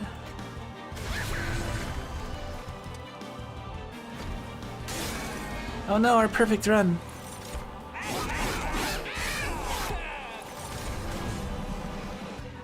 Alright, I think Seraph's gonna go to the middle, okay.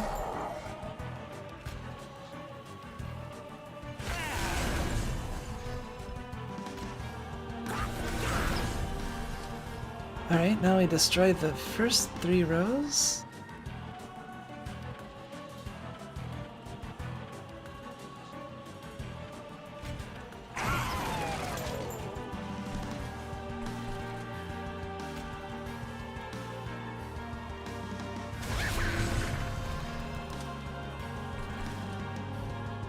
Oh no, you're gonna die.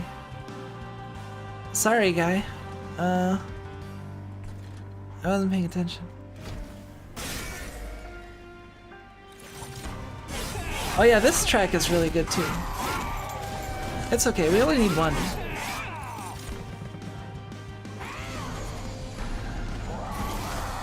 Alright, here's the... Oh, not a target in combat for the next turn. What a douchebag.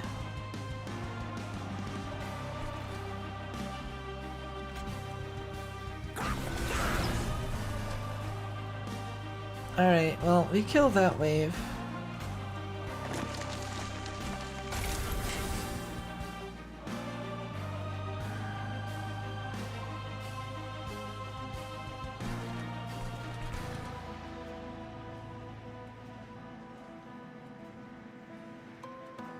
Honestly, I just want to pass the turn here.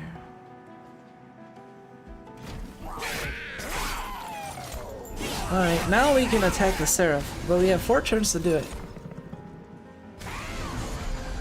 Gonna go to the bottom. Yeah. Oh yeah, I forgot the first spell of each thing we play is Consume. Totally forgot. But hey, we haven't even played a spell yet.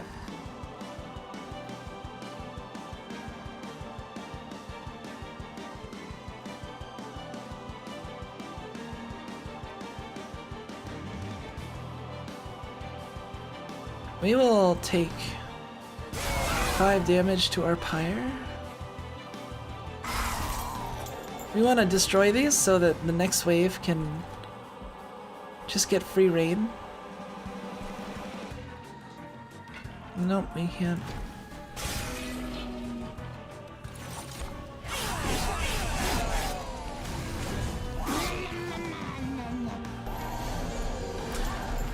Kumiko, you channeled Brooklyn with that douchebag? Did I?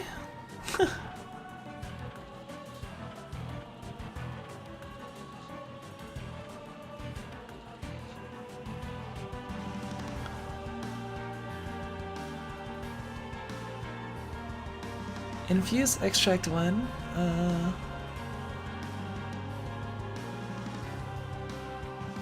Alright, we will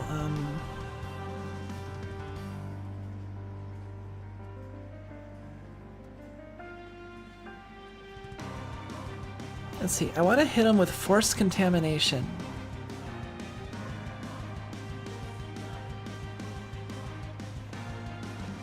Echo infuse and then branding, right?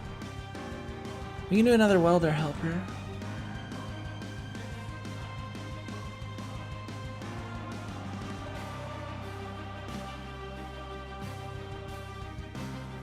We will, let's see, wait. 1, 2, no.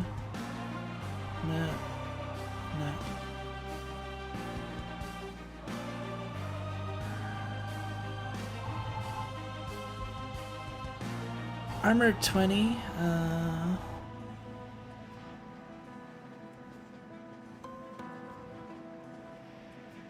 okay, we will, let's see, Echo Infusion, another welder helper,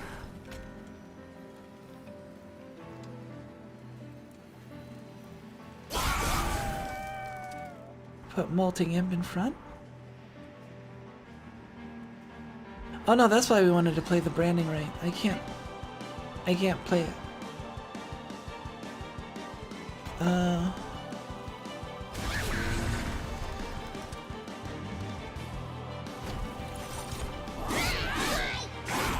Let's hope it goes to the top floor. Our top floor will deal a lot of damage.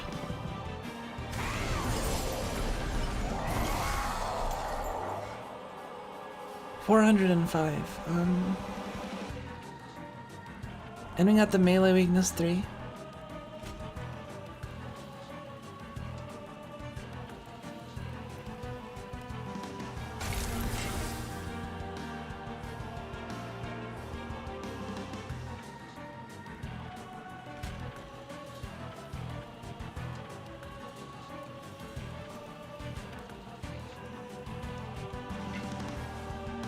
We want to put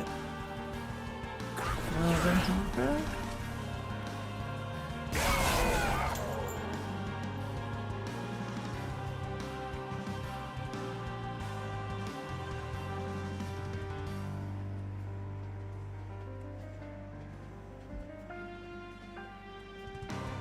Alright, we're gonna apply days 3. This is gonna look kind of weird, but we wanna hit with the 90 first, because we're gonna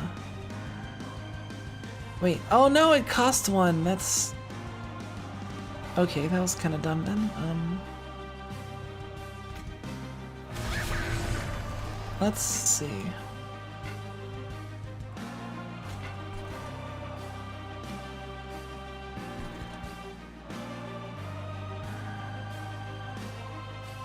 Other helper. 739.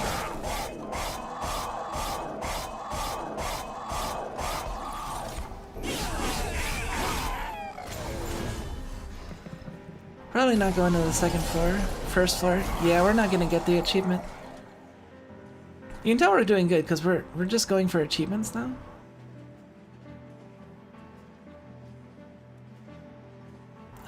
Okay. Kill?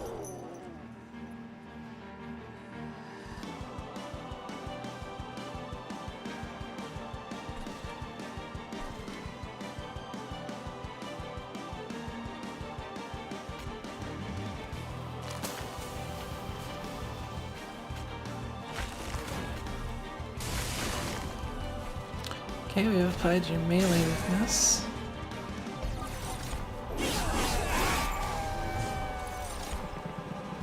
See, his attack just goes up each turn. It's pretty crazy.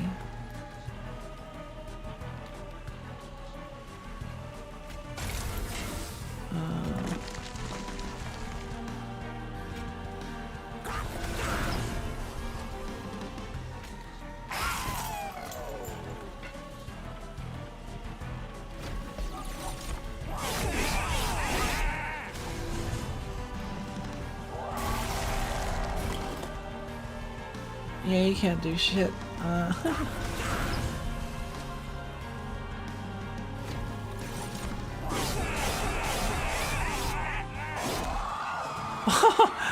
1992 with one hit. Wow. Oops. Wait a minute. Where did I put my... Ah, here we go. Yeah, I know, hitting like a small island, right? I need to grab my charger or else my iPad's gonna run out of battery and then you're not gonna be able to see my wonderful face. So yeah, give me a moment.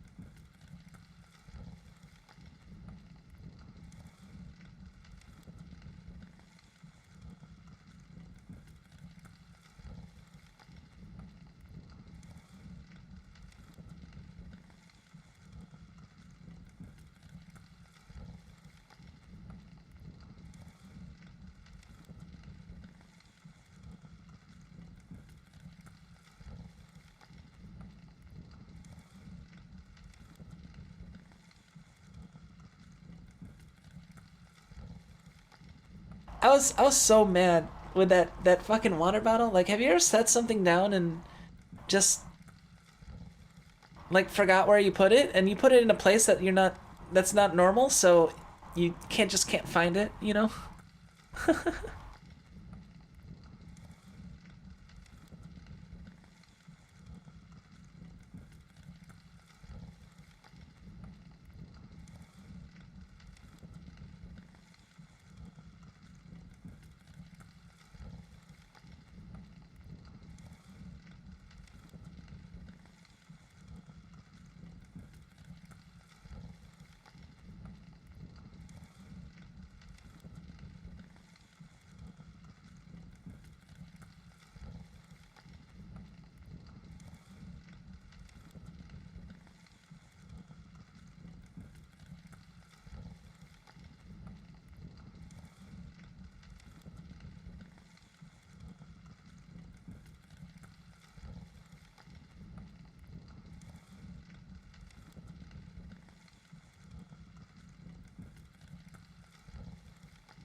Alright, I'm back. Sorry about that. I had to grab my charger and deal with something. I had to tend to my herb garden. Sometimes it's just like an emergency, you know, like you ever have to emergency attend your herb garden? Anyway, let's finish this run out. Let's see, we're at, yeah. I actually want to go out to. I actually want to go out and get ramen today. So, oh, this theme, by the way, the music for this song, for this is pretty great. Oh, jeez. Okay.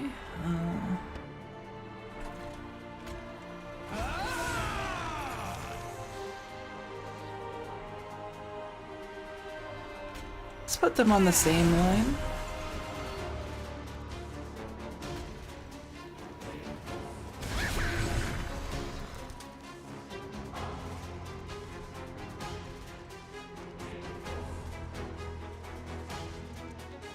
Oh no, this hits everybody, doesn't it?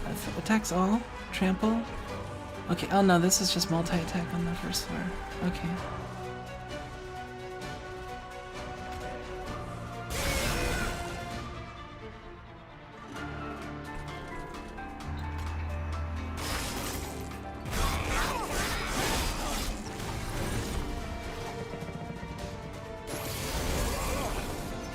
Oh no, we can't put Welder Helper. Let's see, let's put Dante on the fourth line.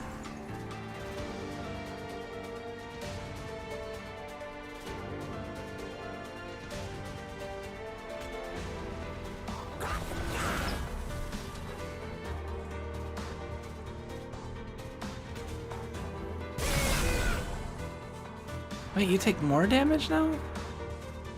How's that work?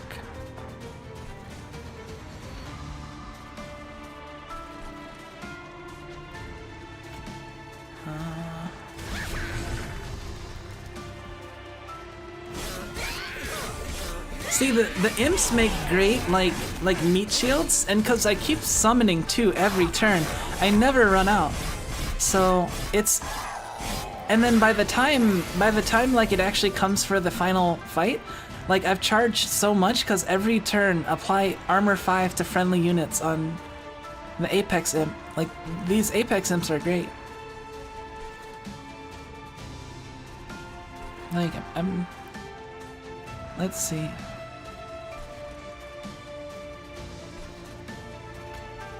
So like, see this line is just dying.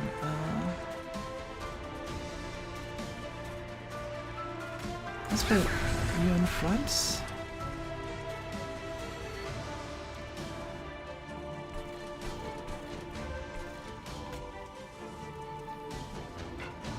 Hold on, let's. Oh, damn it, spell shield.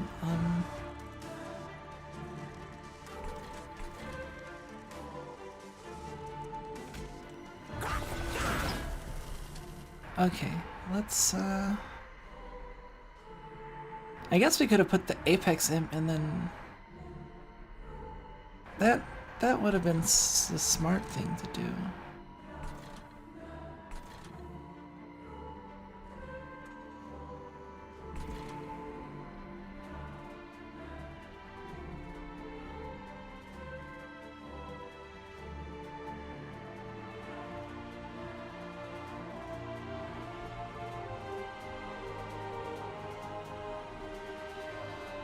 Dang it.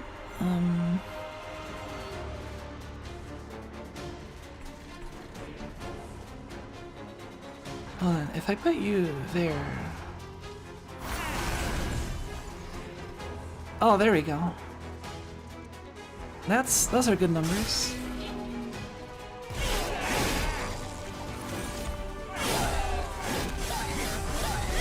See, you can see the, yeah.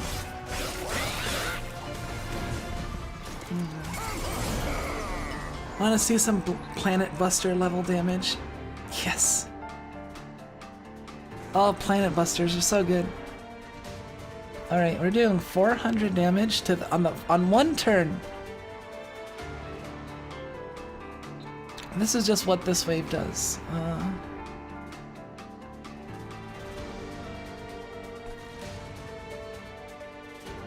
Like we need to save.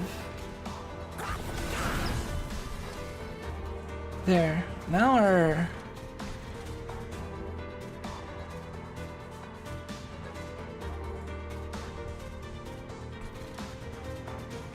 let's apply.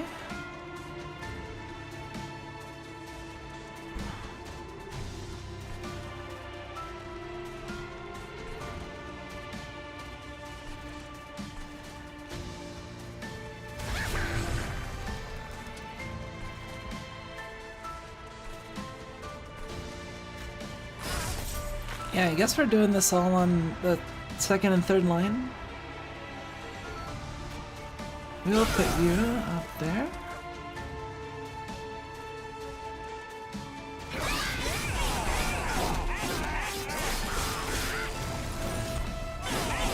Look at this, we got 5 waves left and we're already like... I'm gonna lend my energy for the Genki Doma. When do you think that you think to think about when you think that? That's a lot of stuff to think about. Play branding right, play reinforce. Oh, that just kills you.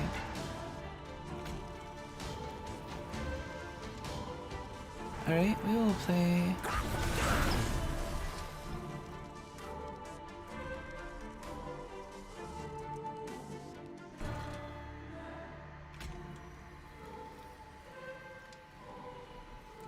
all of this? I think it's worth it. They don't have piercing, right? So... 480,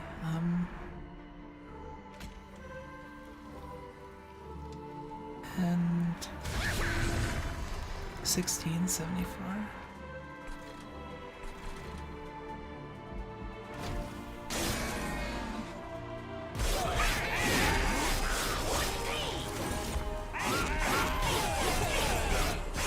Yeah, I'm pretty sure, I think we just win on this wave, next wave.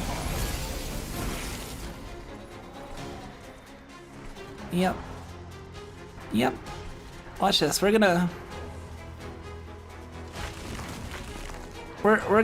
just gonna see how big of a one hit I can do. Oh dang, I should have played this one then.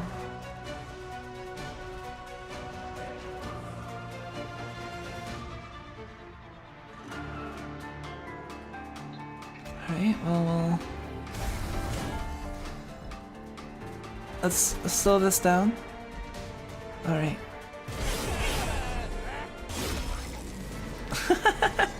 2,144 just smash.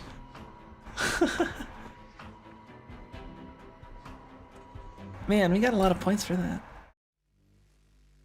See, we'll see if this is the best, cause we'll see how many points I got for. Hey, that's a full clear. Yeah, she's... See, I like the Shardtail Queen. Shardtail Queen's fun. With all the imps and just... Oh yeah, yeah, that's definitely my highest score. Defeating the last divinity with these cards. Alpha Fiend. Strike. Triggers when attacking. Strike 5. Ooh, see, if you give multi-strike to this guy, every time he strikes, he gains 5. Deal 5 damage, apply rage 7. I really like the Apex Imp build. No. Oh man. Add 2 random Imp cards to your hand. Rage adds an addition. Ooh, this on our run would have been amazing. 15 damage for each spell in the consume pile.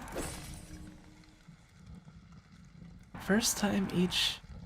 Didn't we have a choice between? Didn't we have a choice of this artifact like at the beginning of the game?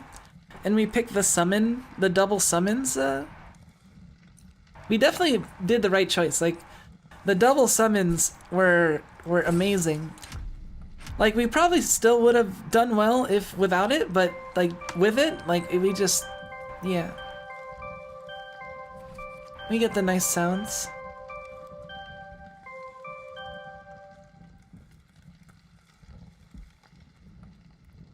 Nice. So there's our clear with Ascension 6 clear. Man, we're climbing. We're at 7 and there's 25? We might actually I don't know. I feel it's funny. Like I haven't been playing this as long as Slay This Fire, but I already feel like I'm like closer to fully completing the game than in Slay This Fire, cuz in Slay This Fire it's like it's only Ascension level 20, but you have to get Ascension level 20 on each character. So I'm at Ascension level like 5 on each character, so I still need to go through like 60 levels of Ascensions across 4 characters. Meanwhile, in this game, theoretically, I could make it to Covenant rank level 25 in like 18 games, 18, 19, like if the next 18 or 19 games I just win, and against the Last Divinity, you know. I don't even have to beat the Last Divinity, that's the thing. Like, the Last Divinity is an optional fight, and you get Covenant progress if you beat Seraph and you didn't get enough pack shards for the Last Divinity. So it can be a good idea not to go for the Last Divinity if you just care about Covenant progress. But if you want like a full clear, if you have a powerful build, sure, you can go for it. Like, yeah, the grind is more forgiving, and honestly, I didn't think I'd like this. Like, I think I like this more than Slay This Fire, honestly. Which is hard. It's surprising to say, but I don't know. It's hard to say that fairly, because you know this is new, and I've played Slay This Fire for a long time. Like, so, but like, you know, right now it's like it feels more reachable and more appetizing to try to like full clear this, even though there's like a ton of stuff. Like there's still a ton of stuff to complete, because if you look at that was a run summary. I mean, if you look at the logbook, like, you know, beating the game with every card in the game in your hand in the divinity mark, you get the divinity marks, and then beating the divine with every single like if you want ultimate completion, you beat it with every pair on Covenant rank 25. I guess that would be like ultimate beating the game, right? But I honestly, I'd be satisfied with just beating the game with every pair combination. These are divine victories. As you can see, no one clan appears more than twice. So the Awoken, Umbra, Hellhorn, and Wormkin all appear once. That's pretty good. Hellhorn was never a sub though. Hellhorn was always main. And Awoken was always sub. Awoken main is kind of hard because I don't know. It's not that hard, but the champion's kind of a little harder to work with, I feel.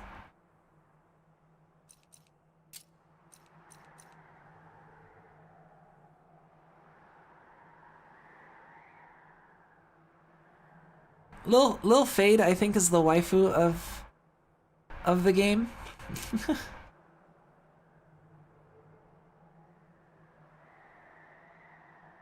Lil Fade, thieving loli.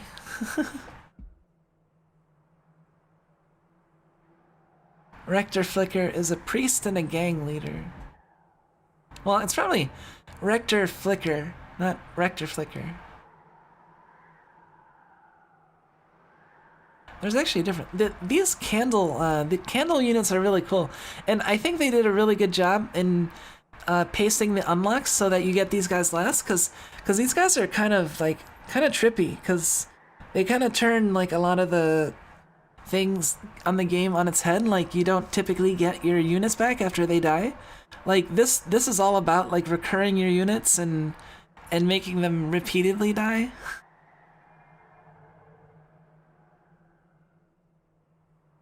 Like, it's pretty it's a pretty neat style. Like, I like it a lot.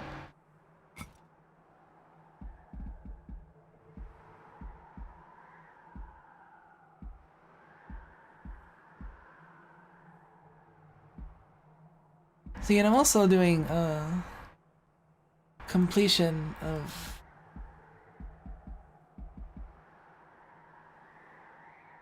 Solgar the Martyr is kind of interesting.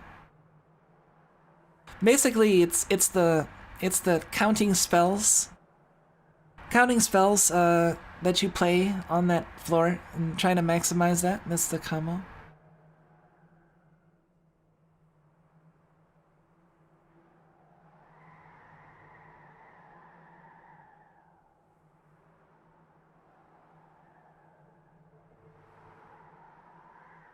Titan Channel's kind of like it.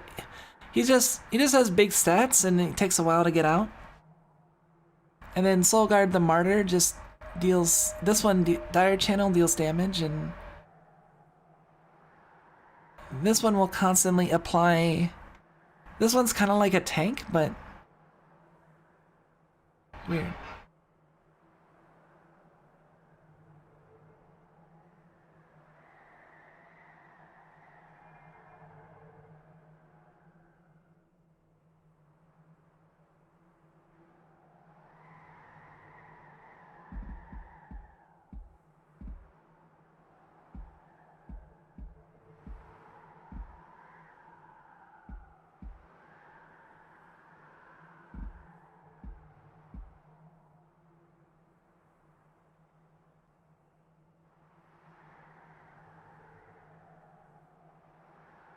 No, I'm not muted. I'm not muted anymore. I was only muted for a second.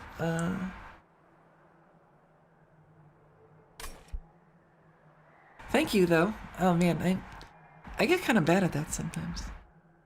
Anyway, let's go over here. Wait. No, wait.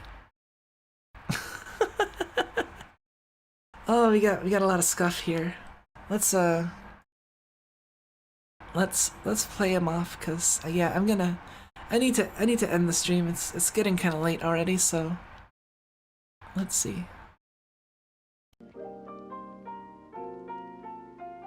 There you go.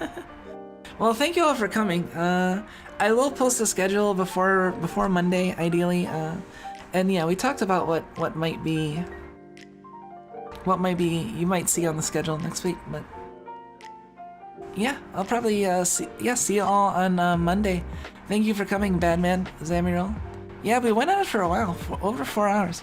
Our streams have been getting longer and longer, and that's pretty cool. I mean, I haven't been pushing myself. I don't feel like I've been pushing myself, so that's a good thing. That means that my stamina's going up, or my interest and passion is going up, or something, you know. Either way, something's improving. So yeah, thanks a lot, Badman, Zamaril, Akrian, Minaxi, everyone. Oh, the new people, DN Interface and Fearcome of Dali.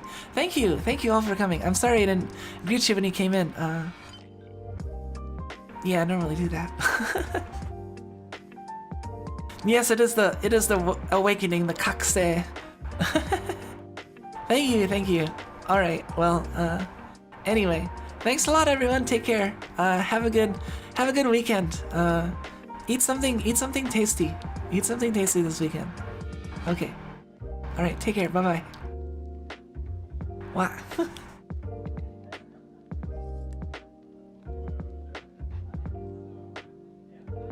Oh yeah, I guess I guess take care to Pac Vim too.